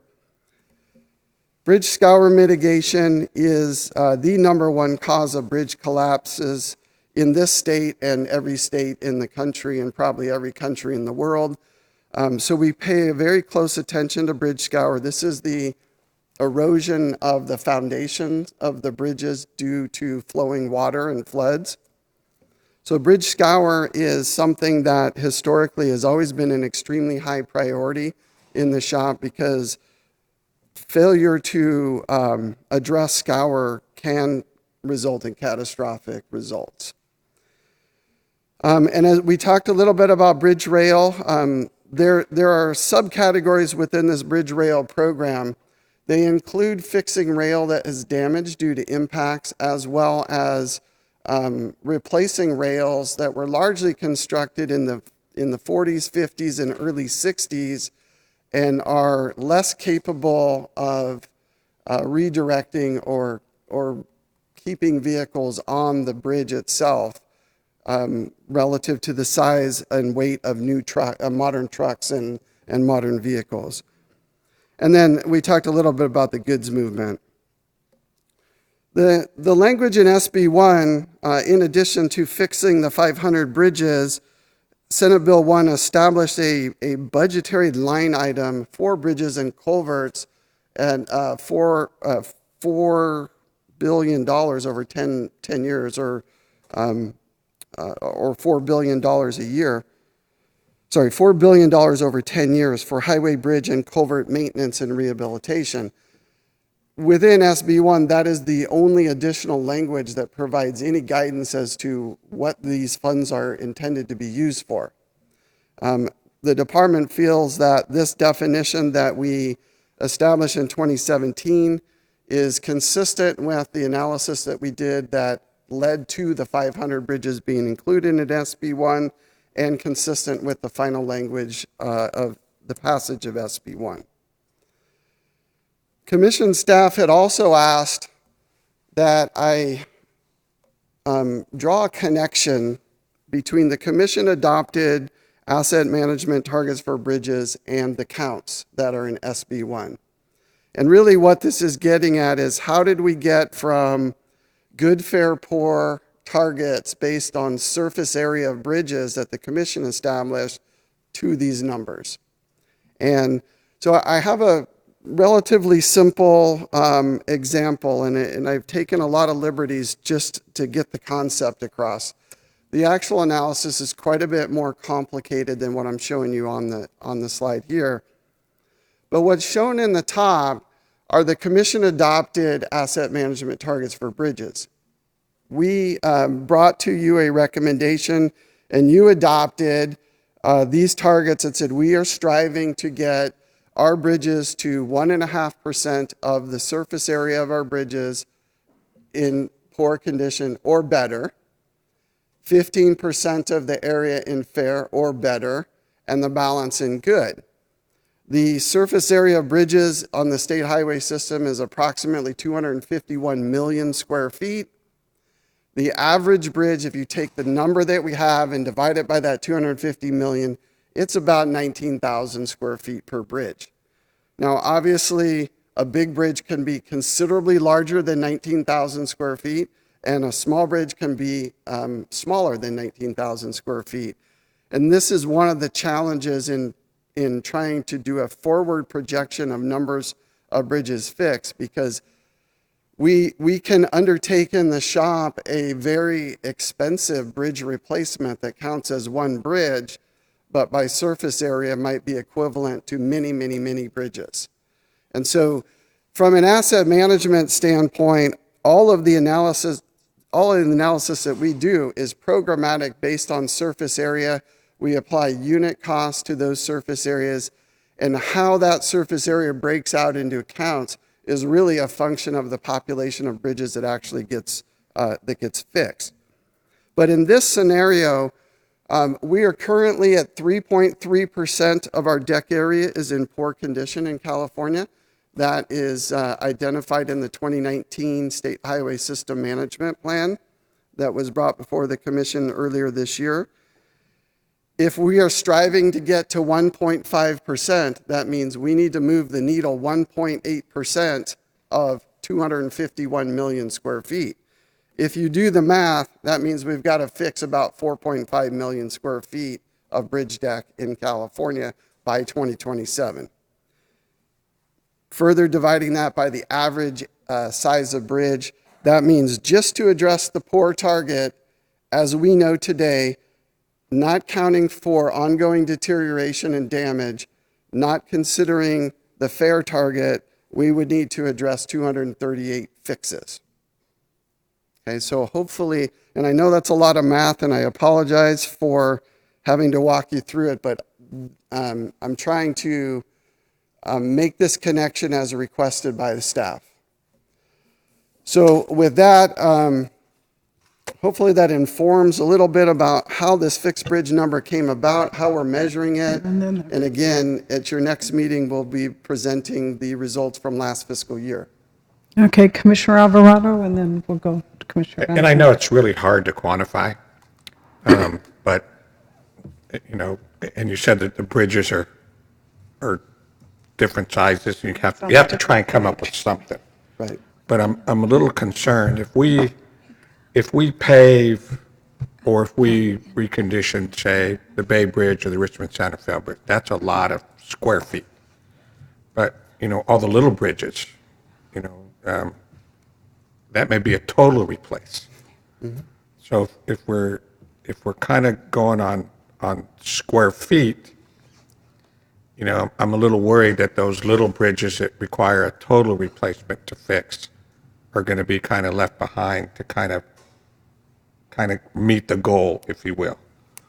So I just want to make sure that we don't get too concentrated on the number of square feet. And I know it's just difficult, like you said, how do we even start?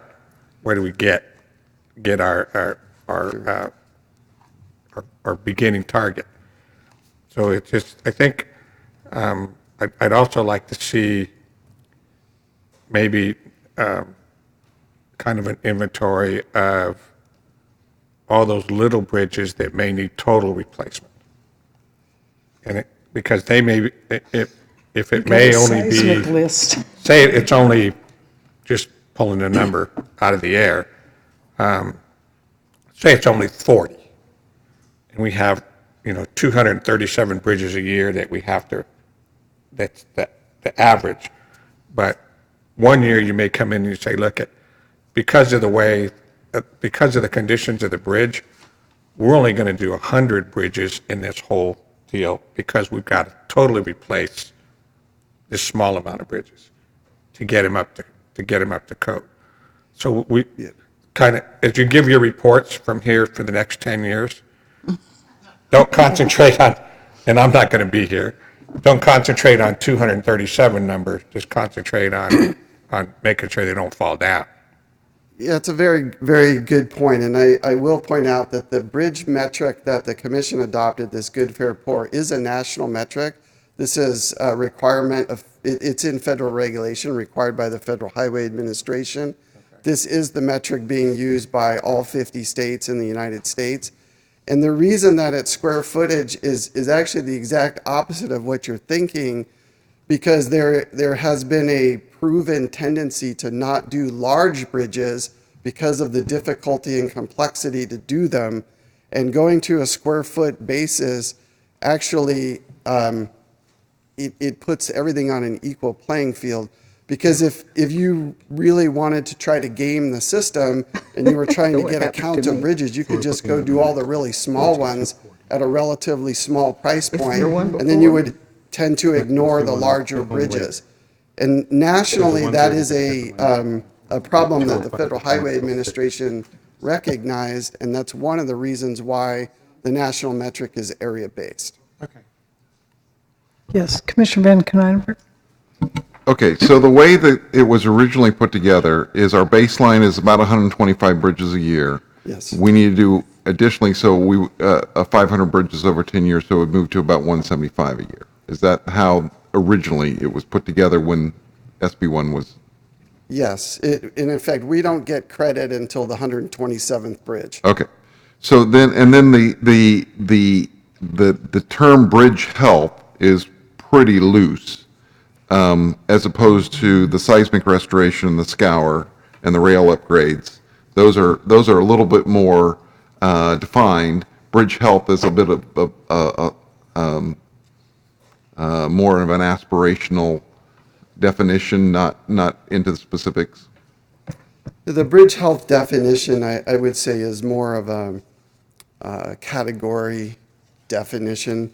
It basically goes back to criteria 1, which is actually the criteria that's responsible for about 80% of the fixes. And that's where the condition went from a lesser condition to a higher condition. Those conditions are measured by using federal regulations established in the National Bridge Inspection Standards. Again, these are nationwide standards that all 50 states are using. So if we move from poor to good, that falls under the category of health, but it's actually being measured by specific quantifiable inspection assessments being made. So let me ask you this question: would there be any danger or in bringing us a list of what of all the assets you have, what's in the poor condition and what's in the fair condition now, and presenting that as a part of this, when you come back in October, give us a list of, I mean, I'm aware of some big ticket bridges in the valley that, I mean, the I-5 viaduct in Stockton is going to be a doozy, and it is in desperate need of repair. And so, and I don't know if it falls on the poor or the fair, but I know it falls in one of those two.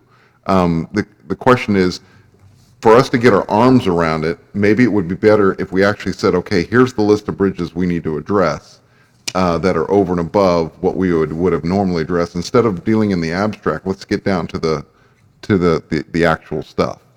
We can certainly provide a list of bridges that are in fair and poor condition. Because then we can get around and say, okay, because what you're going to ask us to do in October is approve that you're on the path. Is that correct? We will be reporting where we are, yes, for all 19 of these. I guess I want to know what you've done, and I want, instead of just like a nebulous per square foot, let's say, okay, these are the projects and how they're going to get mapped out, because I assume you've done that. We have done some of that. Again, some of the fixes that will need to be done over this 10-year period are not even broken yet. So that's the challenge with projecting forward something that it hasn't even broken. Well, you can evergreen. So you can say, okay, 5 years from now, I've got 20% certainty of what's going to need to be done, and I have greater degree of certainty as the closer it gets to where I need to fix it, right? Yes, certainly for the projects that come before the commission for programming in the shop, we know what those are. We know what projects we're planning and programming going forward, subject to other priorities and other damage and deterioration, funding, and a lot of other variables that come into play here. But we can certainly provide a list of bridges if that would help. Well, I'll just ask staff. I'm trying to get my arms around how do we report back to the legislature that we are really making the progress on getting things out of the poor and the fair and into the good. I think that was the bigger issue is let's not have bridges that, what just happened on the 880 where we had a hole in the deck. That we don't want that to happen. Yes, certainly there's some other dynamics that I'll present to you with respect to bridges in October that deal with the timing of when when performance is realized. This commission has established a criteria that we are using in our analysis, that we do not report credit, if you will, for bridges being fixed until those bridges reach a point in construction that they are being experienced by the users. In other words, they're open to traffic.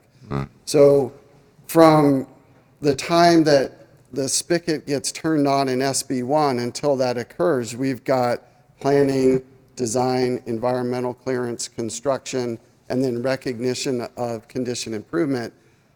There is a considerable amount of time associated with that.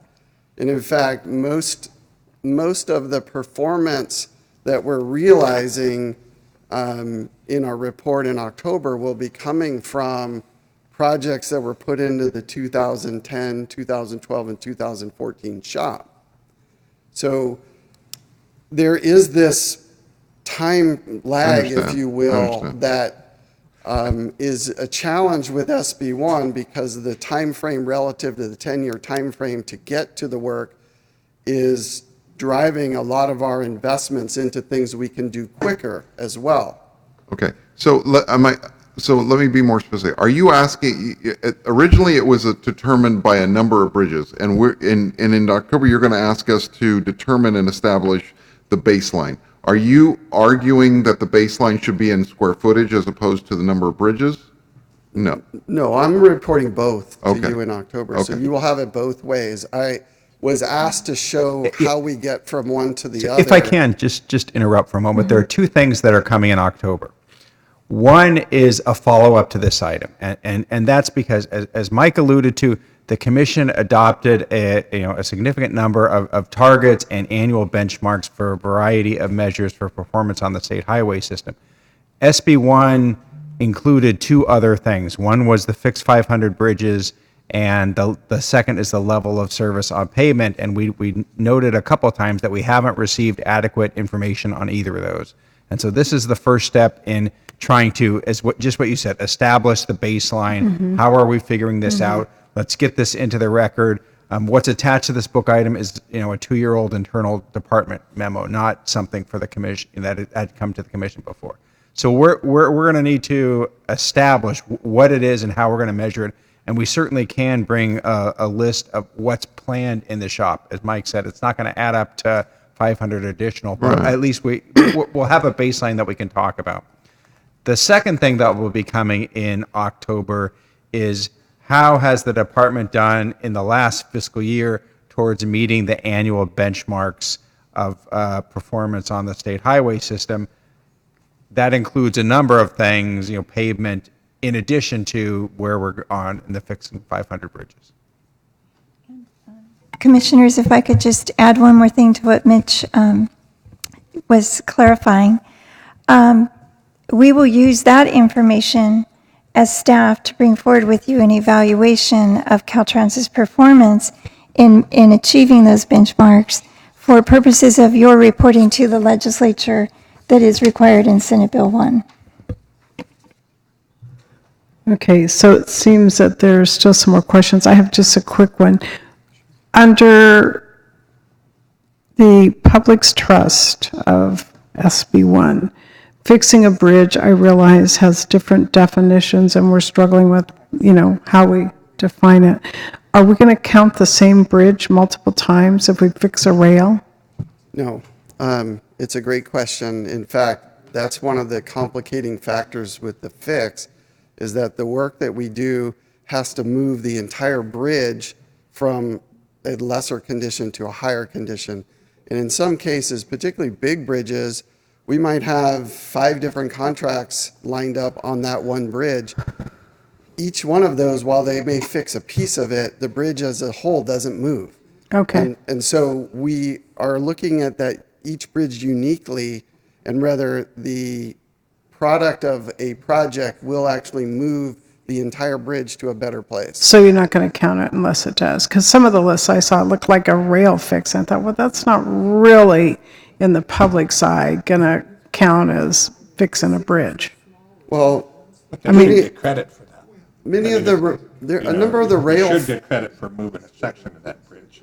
rather than wait until the whole bridge. Well, so we got to figure out what makes sense, I think. These Yeah, I are the- mean, Gerald Desmond, if we all live long enough, well, we can count that one good, you know? These are the complexities. Well, Okay. while it sounds very Okay. simple, fits, It's not. there's a Okay. lot of complexities under the hood of this. Okay. But I will say, with respect to rail, in some cases, rail safety improvements result in bridge replacements. That was a driving factor of why it was included in here, because we can get to replacements, at which point it seems like to not count it as a fix when you replace the entire bridge doesn't really make common sense. Okay. Okay. Well, we'll work together and figure out how we deliver on the promises that we all collective made. But, I think we do have some chronically ill bridges, if we could categorize some of those, that you all are going to be out there continuously probably until we do something else. And then when we do the big ones, they won't be done in the 10-year horizon, perhaps. So, okay, we'll come back. We're here to help, and we all need to deliver together, so we'll make sure we do that. So, thank you, Mike. We'll see you in October. Now we're going to go to item 52. Madam Chair? Yes. I'm sorry, Right. Secretary Kim, yeah. I have to leave for another meeting, and Okay. before I do, can I make a comment on a previous agenda item, if that's okay with you? Of course, certainly. This is Yes. item 49 pertaining to Link Union Station. Commissioner Van Kynenberg noted correctly that the state has made significant investments in both Northern California and Southern California, and he was referring to near-term regional rail operational investments on the rail and commuter system and transit. And I just wanted to note for the record a couple things. Number one, the state has made a total of $4.4 billion in investments in Southern California, $4.2 billion in Northern California. I'm referring to Prop 1A, state rail assistance, TIRCP, trade corridor enhancement program, and other funding sources. And this fact is not always recognized, but it really needs to be. And the second point I want to make is that the state has been and will continue to coordinate very closely with all of our partners at the local level to make sure these regional improvements are become a reality. So thank you very much. Thank you for having me on my very first commission meeting, and I'm sorry to leave you early, but I'll see you in October. Thank you, Secretary Kim. We look forward to working with you for a really long time, and we'll give you 5 more tasks if you leave early. So we're all good. Thank you. Okay, now we're going to go to item 52, please. Yes, so Commissioners, item 52 is an information item, and please note that there's a yellow replacement book item in your package. Statute authorized the Commission to adopt guidelines that established a process for programming and allocating funds resulting from the sale of the State Route 710 surplus properties as specified in Government Code. Staff is currently developing the guidelines in coordination with the cities of Pasadena, South Pasadena, Alhambra, La Canina Frontledge, and the 90032 zip code within the city of Los Angeles. The cities have requested we hold off on the finalization of the guidelines until Caltrans provides a status report on the sale of the properties, revenues accumulated to date, and projected revenues. Caltrans has agreed to provide a report to the Commission by August of every year on the status of the State Route 710 sale of excess properties and revenue disposition. Staff plans to resume the development of the guidelines with the cities and bring forward a draft set of guidelines at a future Commission meeting. And we have Jennifer Loudon with Caltrans here to provide the report. Thank you. Jennifer. Good morning. I'm Jennifer Loudon. I'm the Division Chief for Right-of-Way and Land Surveys. I am here today to provide an update on the Local Alternative Transportation Improvement Program, or the 710 LATIP. And I'll do a very high-level overview of what the Roberti Act is for this particular program. In 1979, the Roberti Act was passed, and that was legislation that found there was a serious shortage of affordable housing within urban and rural areas of the state for persons and families of low and moderate income.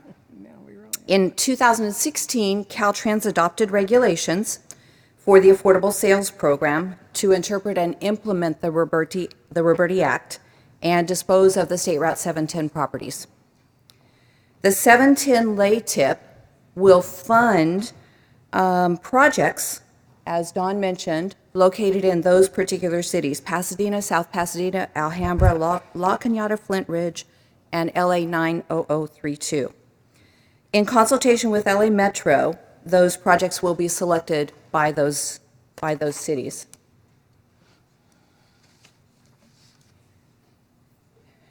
This is what we affectionately refer to as the waterfall. This is the order of priority in which the properties can be sold. It's not like we can just go put a for sale sign out there and say, hey, we're ready to sell these properties. We have a waterfall that we have to go through in order to sell those properties. So we'll start at the top left-hand corner. That's priority one. Though the first people that get offered the properties are if there is a residential property that's occupied by somebody who we bought the property from. Properties were bought back in the 50s, 60s, 70s. We don't have any priority one properties. No priority one tenants. So then we can go on to priorities 2 and 3. Priorities 2 and 3 are purple in the waterfall. Those are properties that are sold or offered to be sold to tenants that have low or moderate income. And that means that their income is 150% or less of the area median income. The tenants may be eligible to purchase at an affordable price based on their tenancy and their income. If the properties aren't sold in priorities 2 or 3, we move on down the waterfall and we go to priority 4. Priority 4 is where housing-related entities are offered to purchase the properties at a reasonable price. And that reasonable price is a price that's most suited to allow them to sustainably provide affordable housing. If we don't have any housing-related entities purchasing the properties, we move on to priority 5, which is current tenants in good standing are offered to purchase it at a fair market value. If the current tenants do not wish or whatever reason aren't able to purchase, we go to priority 6, former tenants in good standing at fair market value. And finally, we can go to priority 7, which is our typical disposal process by Streets and Highways Code Section 118 and be able to dispose of the property via auction or some other means. If the properties are sold at less than fair market value, so either at the affordable price or the reasonable price in priorities 2, 3, and 4, they do have recorded deed restrictions that go along with them. So what happens to the money? When we initially sell the properties, the money first gets deposited into what we call the 710 Rehabilitation Account. The 710 Rehabilitation Account is money that is used to pay for repairs that are required if we sell the properties at an affordable price. So if we go back to the previous slide, the purple boxes, priorities 2 and 3. If we sell properties at an affordable price, there are minimum property standards, minimum required repairs that we need to do in order to dispose of the property. At the end of each month, the 710 Rehabilitation Account is reconciled, and any money greater than $500,000 is moved over to the 710 LATIP.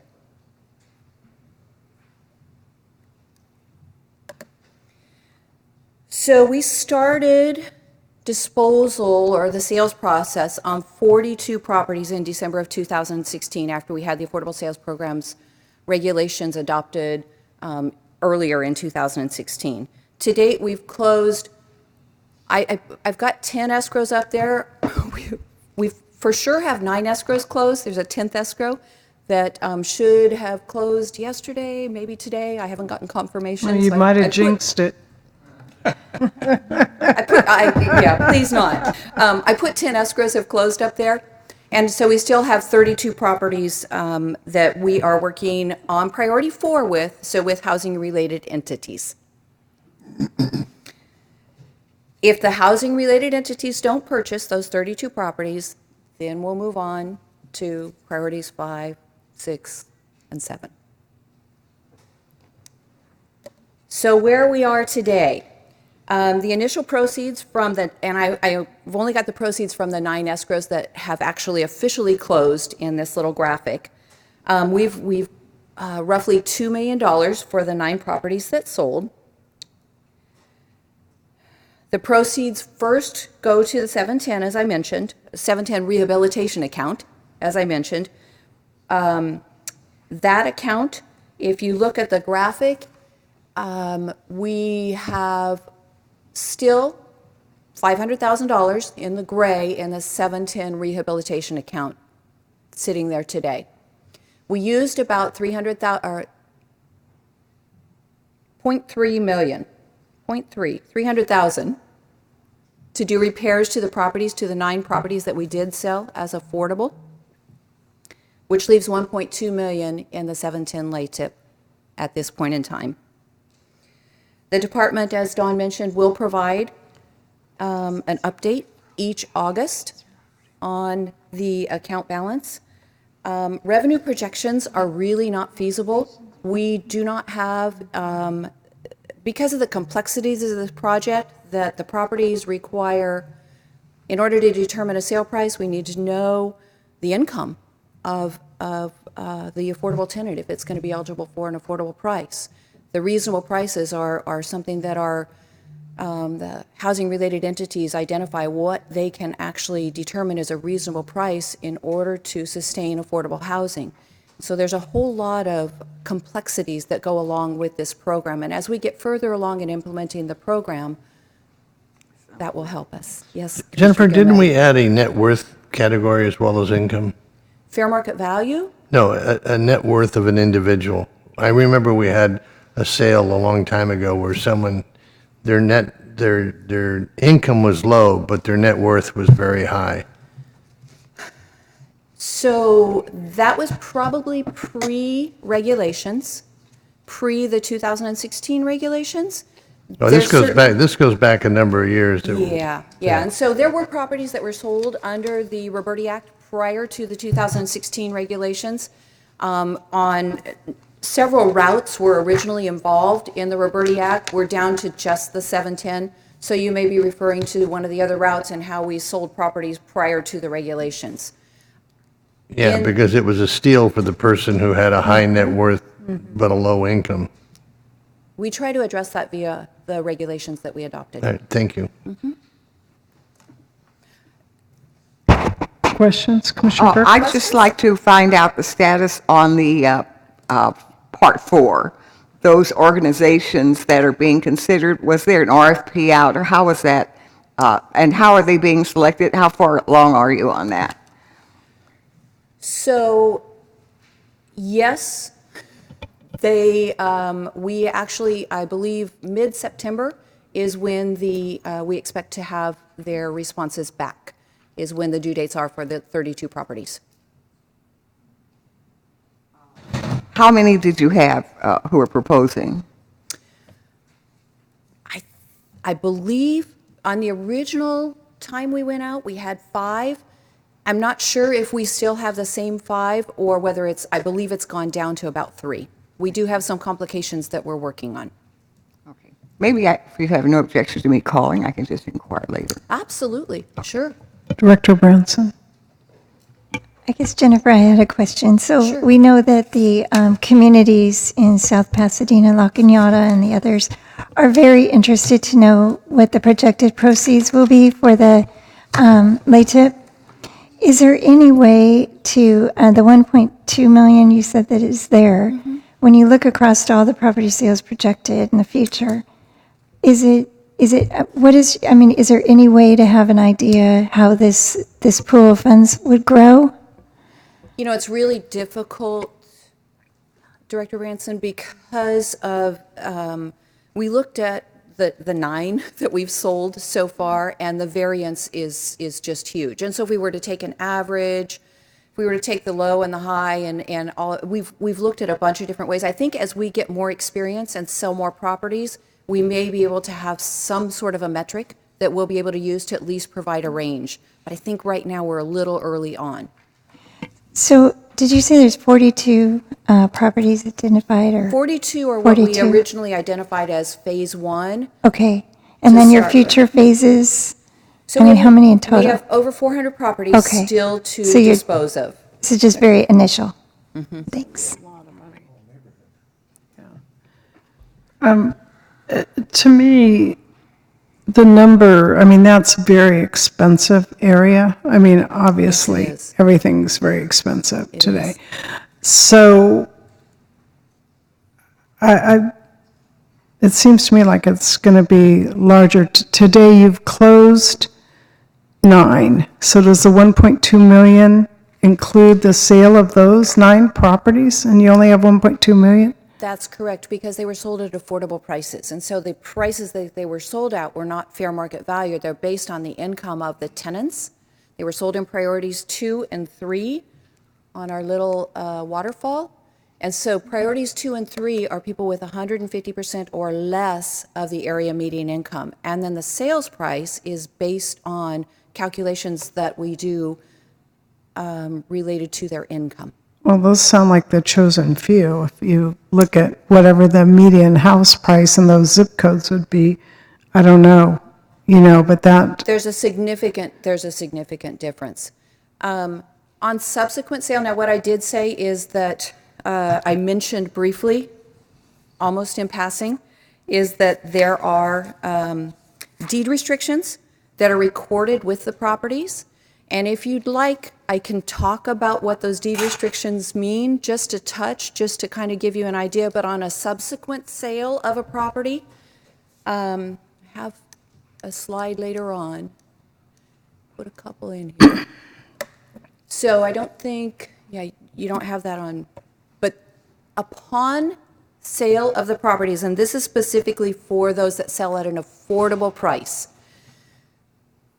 So the initial sale, which is when the department sells the property, that's the money that we talked about. That's the money that goes into the 17 okay, so you have budget. 9 homes, so maybe 100 and, what's that, 120, 130,000 per home? That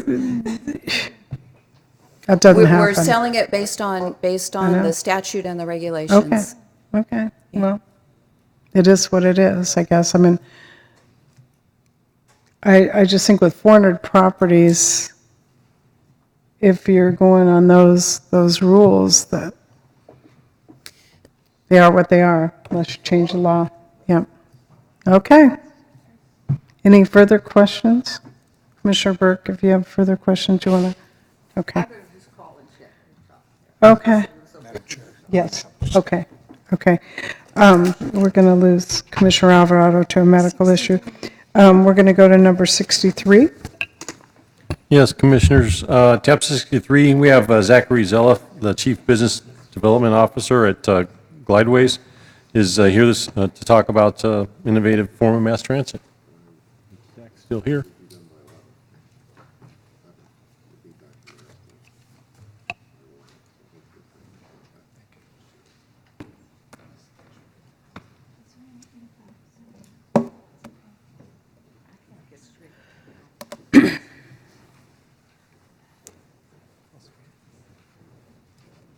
Good morning. Good morning. Zachary Zell, Chief Operating Officer, Chief Business Development Officer for Glideways, and I appreciate your time this morning still. Zachary, if you could speak into the mic just a little bit more. Sorry. Thank Can you you. hear me now? Yes. All right. Appreciate your time this morning. I'm excited to share what we're working on at Glideways.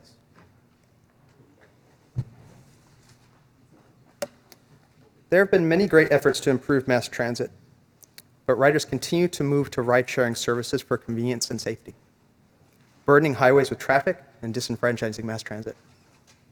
This expense is constraining our opportunities and our options, and we believe it doesn't have to be this way.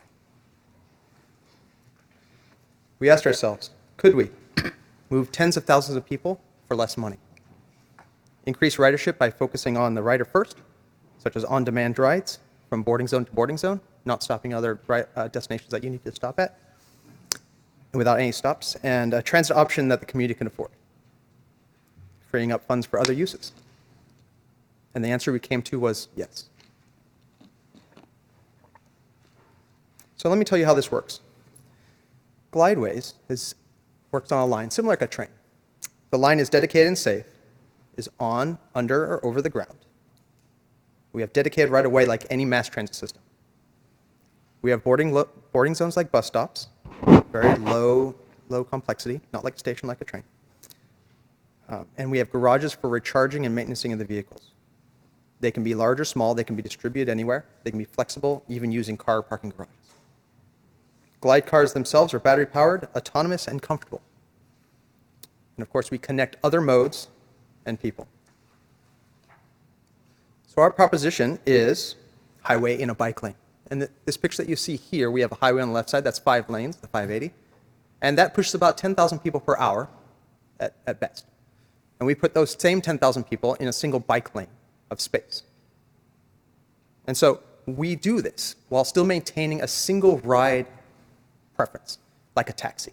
So one person pays the ride, you can take anything along with you that you want, any other people or baggage or luggage. And so this is economically viable from one person at 3 a.m. in the morning to 10,000 people at rush hour because it's scalable. And since we use rubber tires on concrete, we're able to use the same type of infrastructure, very simple, and we can give you 10 times the value for the infrastructure that you lay out or that you already have.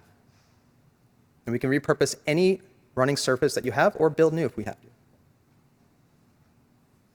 And so we see this as better than driving. So for the reasons that people choose to drive their car, we want to give them a solution that's even better.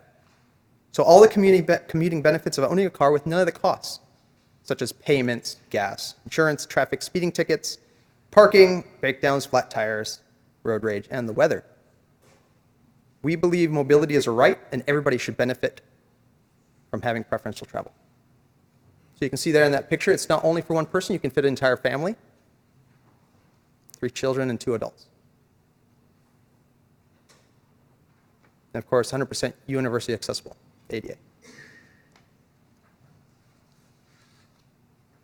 Oops. There we go. All right. When we started designing glideways, we recognized that while maintaining high capacity, infrastructure size and flexibility was the key. This is for avoiding complex EIR process. So we went to great lengths to optimize this for our system, such as a smaller battery-operated vehicle leveraging rubber tires, so we can use existing infrastructure, so we can build it very simply. And this allows us to create infrastructure, if we do need new infrastructure, that's modular, transportable, flexible, even removable. And of course, smaller corridor constraints, and we can build much faster. And those same surfaces are effectively pedestrian surfaces.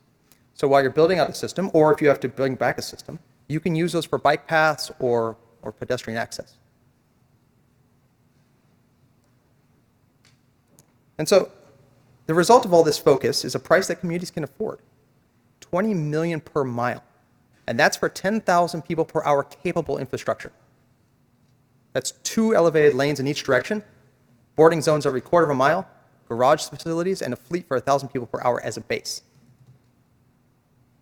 And of course, operations is only 25 cents per passenger per mile, and that's assuming 24-hour on-demand transit for 1.25 people average per vehicle with only 1 fare payer. Of course, you can bring a lot more people than that if you need to. So this is great for families. We're extremely confident in our numbers because we have designed both the infrastructure and the vehicle with commodity off-the-shelf components. We're not inventing something new like level 5 that hasn't been proven. We're using all existing technologies. And we're working with our partners to price it all out. Infrastructure partners, building partners, financing partners, and vehicle partners. These are prices that we can afford locally, and we don't need to go to the federal level to do this.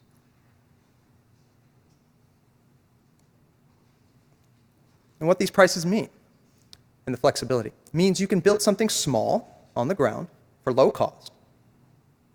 You can buy only what you need today. You don't need to buy a very expensive system that you might need 20 years from now. You can buy what you need today and run it. And you can upgrade this as you need to, because we can take that scale. And we're compliant with complete street concepts and compatible with all other modes, buses, trains, people, like I said before. And of course, we're built for sustainability. Building and operating sustainably affects the bottom line. Simple enough. And so we've designed for that. So we use less concrete. We use recycled steel in all of our infrastructure if we build new infrastructure. We can leverage existing services if we can, if they're available. And of course, we can leverage system-installed solar or solar anywhere on the grid to a much higher degree than most transit systems today because we are battery-operated, and our lowest grid use point is during commuting hours. We charge at night, and we charge in the middle of the day when power is cheap. And so this map represents some of our conversations with communities and our partners around the Bay. And this is 150 miles of system for $5 billion. 150 miles. And we're connecting the BART, we're connecting Caltrans, we're connecting private developments, and we're connecting communities. And everyone can contribute their part in whatever scale they need to contribute, whatever helps them today. So this could start in San Jose, then to the Bay Area, and of course California, and then the nation. And we are currently under development. We are going to have a pilot up and running and certified by 2021. We're working with CPUC currently on certification. And this is our goal. Together we can make it, and we can make this future happen. So thank you for your time today. Looking forward to working with all of you to continue to make California work for Californians. Looking forward to sharing more of our technology at our facility here in South San Francisco, or up in South San Francisco. We welcome each and every one of you to come visit us. Of course, you can always find us at www.glideways.com. And I have part of my team here if we have any questions. We have any questions? Zach, where will you be testing your vehicles and proving your concept? Yes, so we have a variety of different pilot locations around the Bay Area. Our preferred one is up in Contra Costa County at the AAA Momentum site. You're aware of that? It's in the ex-Navy weapons storage Yeah, base. what's in there? Mm-hmm. So are they're all autonomous? Correct, but they're on closed infrastructure, which is a much different problem to solve.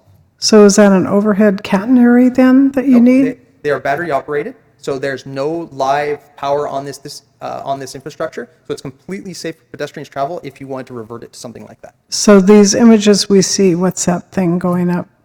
On the top there? Yeah. Oh, that's a picture of a bridge that we were proposing for going across the bay. So we would leverage our existing infrastructure to have a suspension bridge that looked nice. So that's not part of the power system. Okay. Okay, well, go for it. I think it's good, all these options. Yeah, keep us posted. So you've got several big campuses coming online around here. You might try to partner with someone, a nearby campus. It might be a little more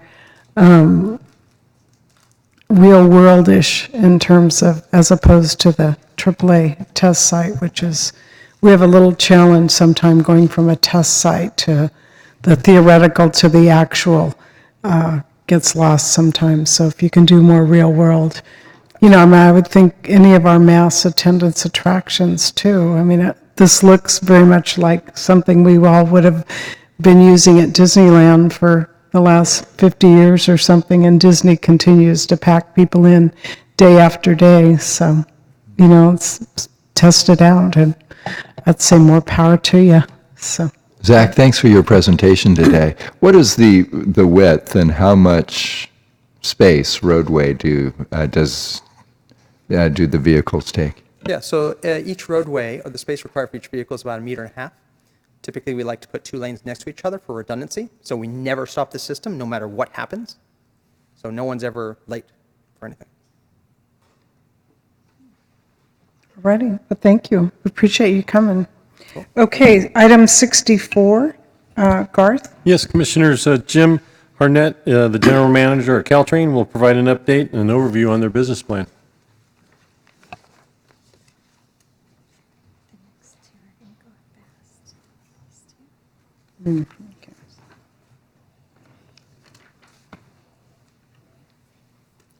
Thank you, Madam Chair. Commissioners, it's a pleasure to be here. Appreciate the opportunity to briefly present the Caltrans business plan.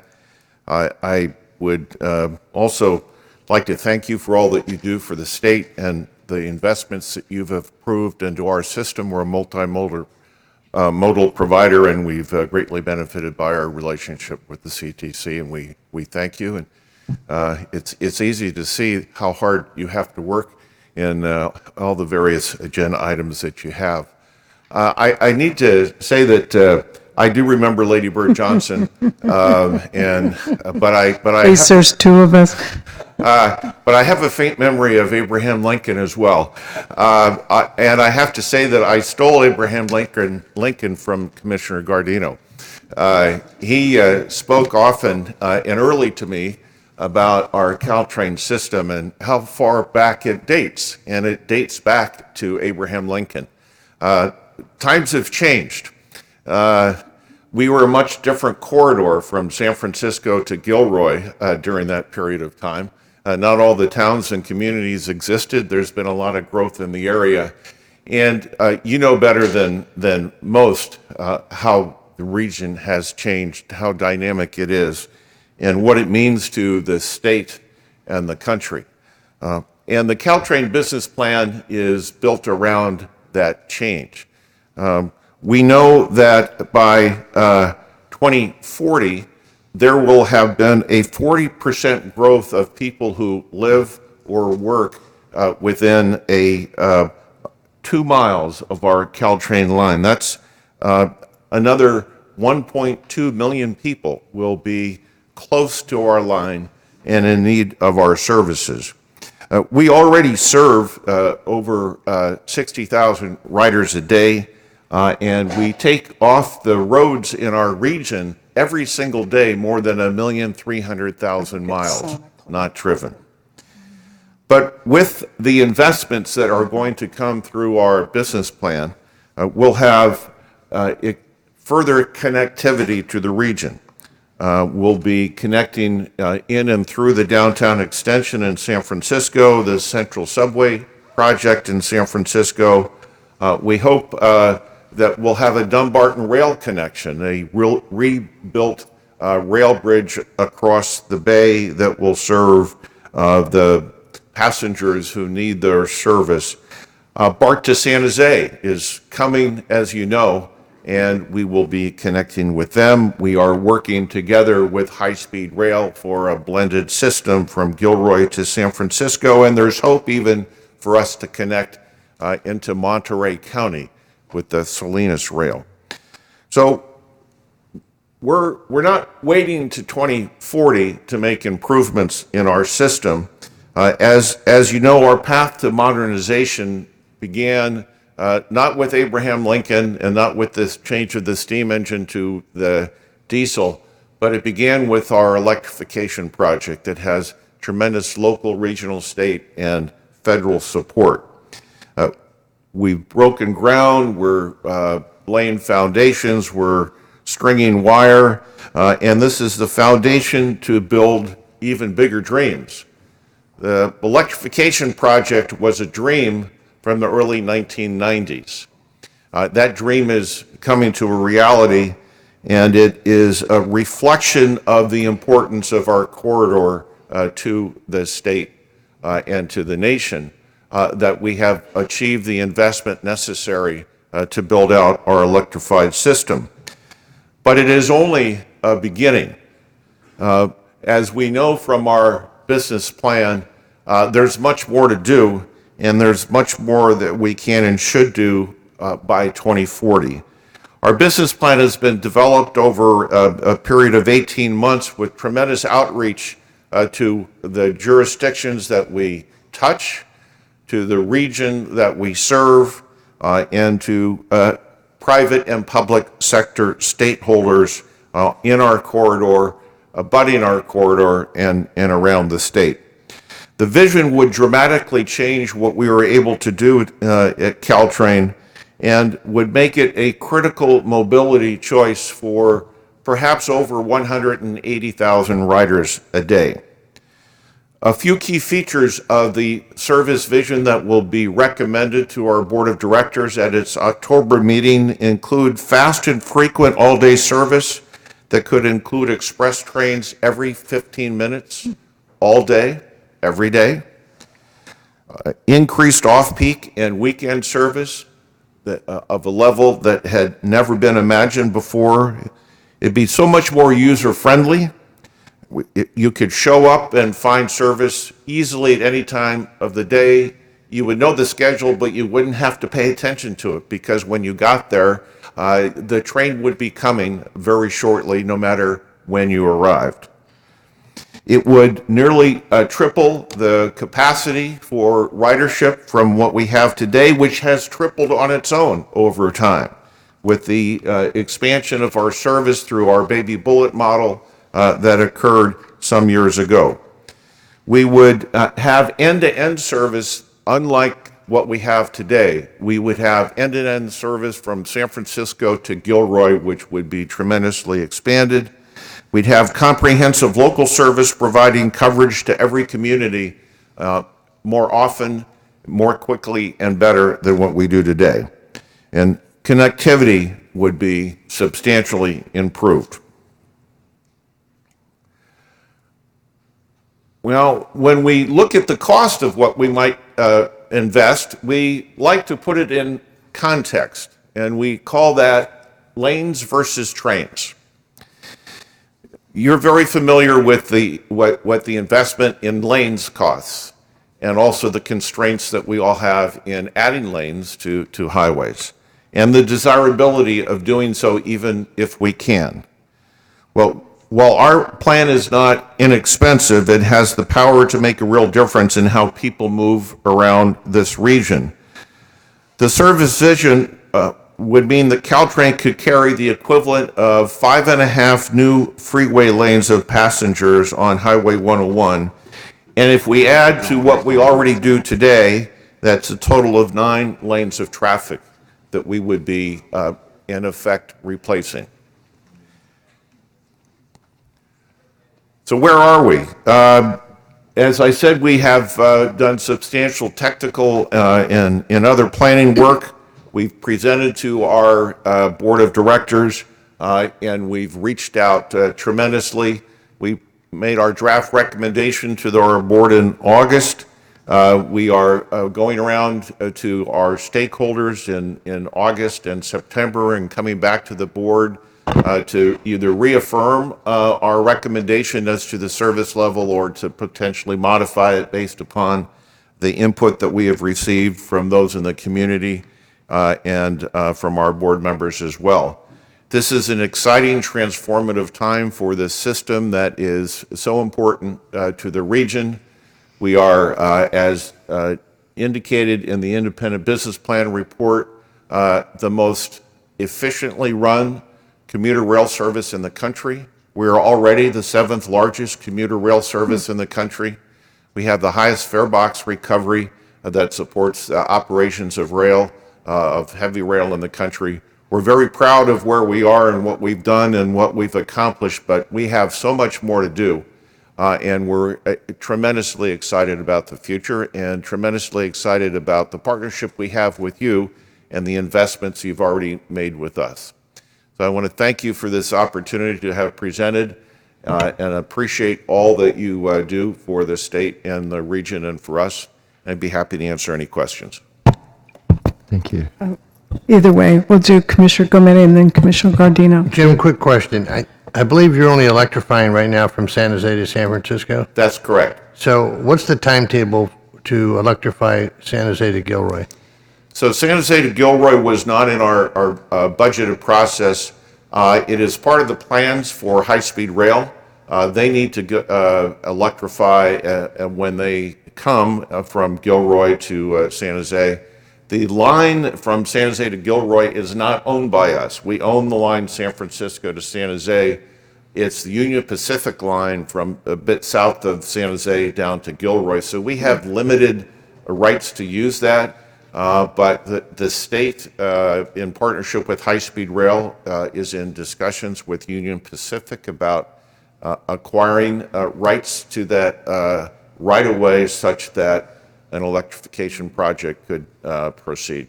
Until those rights are obtained, electrification can't happen. Yeah, this commission has a lot of experience with Union Pacific, so we can be able to help you on that. Well, and we have a long history with Union Pacific, and I'm sure we could share some stories. It's all about precision scheduling railroading now, so it's a new day, I think, at UP. So, Commissioner Gardino. Thank you, Chair Inman, and General Manager Hartnett. Thanks for your leadership. Thanks for your presentation today. The slide deck was outstanding. I would ask staff or the General Manager Hartnett if I could have a copy of that slide deck, please. Great. Of course. A few questions, if I may. First, you alluded to, but I want you to brag a bit, you've alluded to the incredible fare box return, which is really one of the envies of the transit industry in the country. What is it today? Question one. And with the business plan implementation going from roughly 65,000 weekday passenger trips to 180,000 weekday passenger trips, have you studied whether that robust fare box return will be maintained, lessened, or even strengthened more? A great question. We're about 72% fare box recovery today, probably a bit higher. We project in 2040, if we simply adjusted our fares for inflation, we would be well over 75% in fare box recovery, possibly as high as 80%. It's a tremendous achievement. It's a reflection certainly of demand. If we didn't have the demand, we couldn't charge the fares that we do because the fares are not insubstantial. But it also has to do with the demographics of our riders that are there. We have the demand and they're able to pay the fares. We are also, however, working on a means-based fare program with the region so that we can hopefully make fares more affordable for riders who may not be able to afford the full freight. And if I may, Madam Chair? Sure. Thank you. One of the other exciting things about what the system that you and your team have built is that the trains are full in both directions, both AM and PM commute, when even our freeways, so often one side of the freeway is packed and the other side is kind of free flow because of the commute patterns being in both directions. Could you expand on that? Yes, it's an accurate observation. We are one of the few commuter rail systems in the country that has substantial bidirectional commute. As you know, when I was a youth, as I recall the Labor Johnson days, when I would go to the train station, the people who would get on the train in Redwood City were the men in their suits and wearing their hats, and they're going north to San Francisco. We've come a long way, ladies. We've come a long way. And now it's not people in suits and hats. It's people getting on in San Francisco, getting on in San Jose, and going, the twain meets. And it's a tremendous bidirectional commute. It also adds to our efficiency. Because we have that bidirectional commute, it helps us in our fare box recovery because we have people going in both directions, and the same personnel can serve, so it really adds to our efficiency. And my last comment, Madam Chair, to Jim. The biggest challenge to this system that, as you mentioned, has been in continuous operation since 1863 is that you're the only fixed rail system in the country without a dedicated revenue stream for its operations. And that's something in my day job I've had the pleasure to work with you and your outstanding team since at least 2011. And voters tend to want to change that. That's what your board is looking at, as you alluded to, over the fall time frame? Yes. Can you update us on the potential success since you have the enabling legislation from Senator Jerry Hill to move forward? Yes. Another absolutely correct observation. The need for dedicated source to make of tax revenue to make up the difference between what we get in fare box recovery and our actual budgetary needs is critical. And Senator Jerry Hill, with advice and encouragement from Commissioner Guardino and his leadership, the legislature enacted a 1/8 cent sales tax possibility for us to place on the ballot in San Francisco, San Mateo, and Santa Clara counties, a measure that would generate in current dollars about $100 million a year. We are working together with our regional partners in discussion as to whether or not that potentially could get on the November 2020 ballot. It requires the approval to get on the ballot of seven separate agencies. And so we have work to do, and we're also working together closely with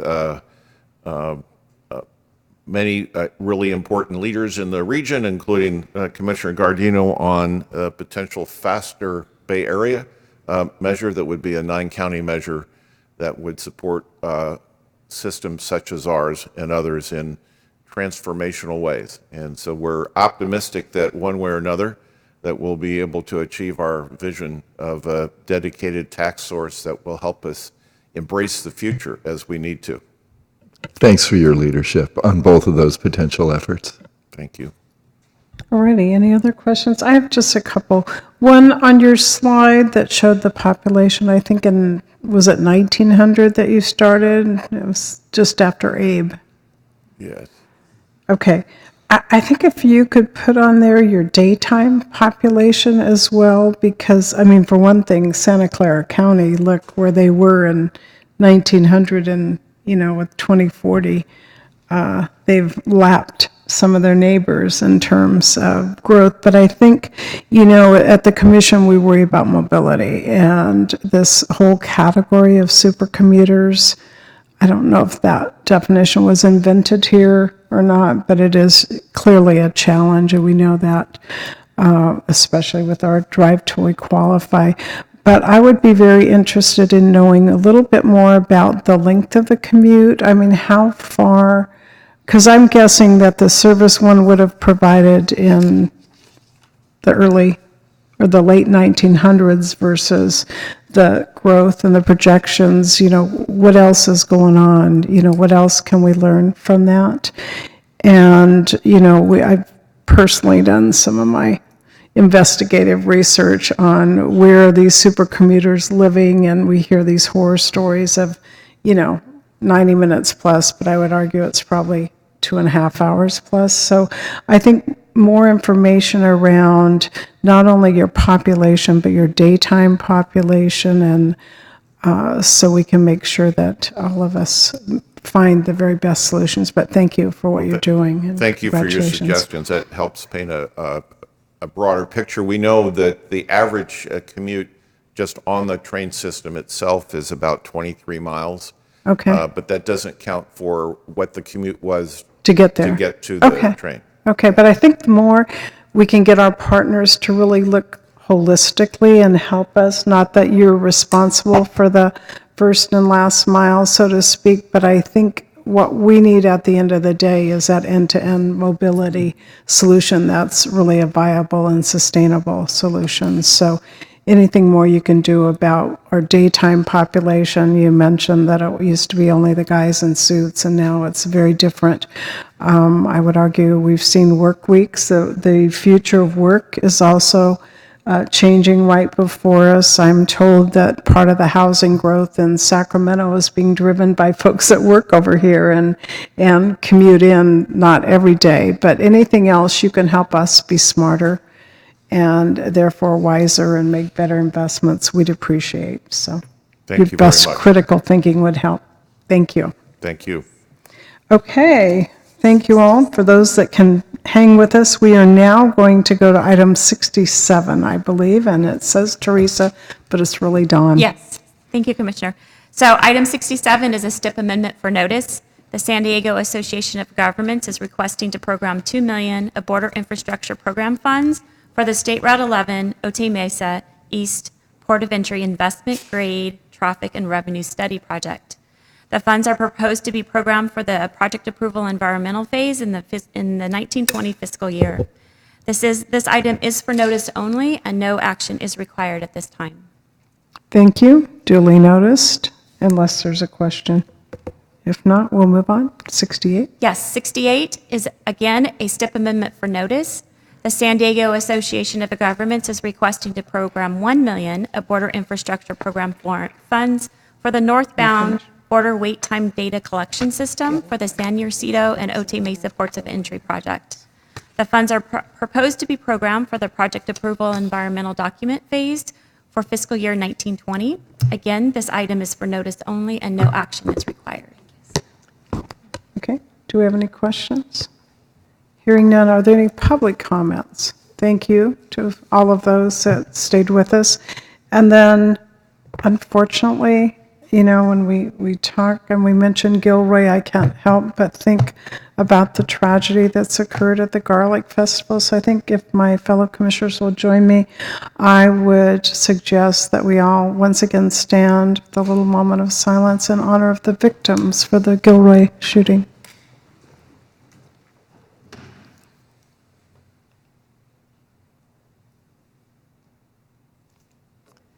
So we'll close this meeting in their honor. Thank you.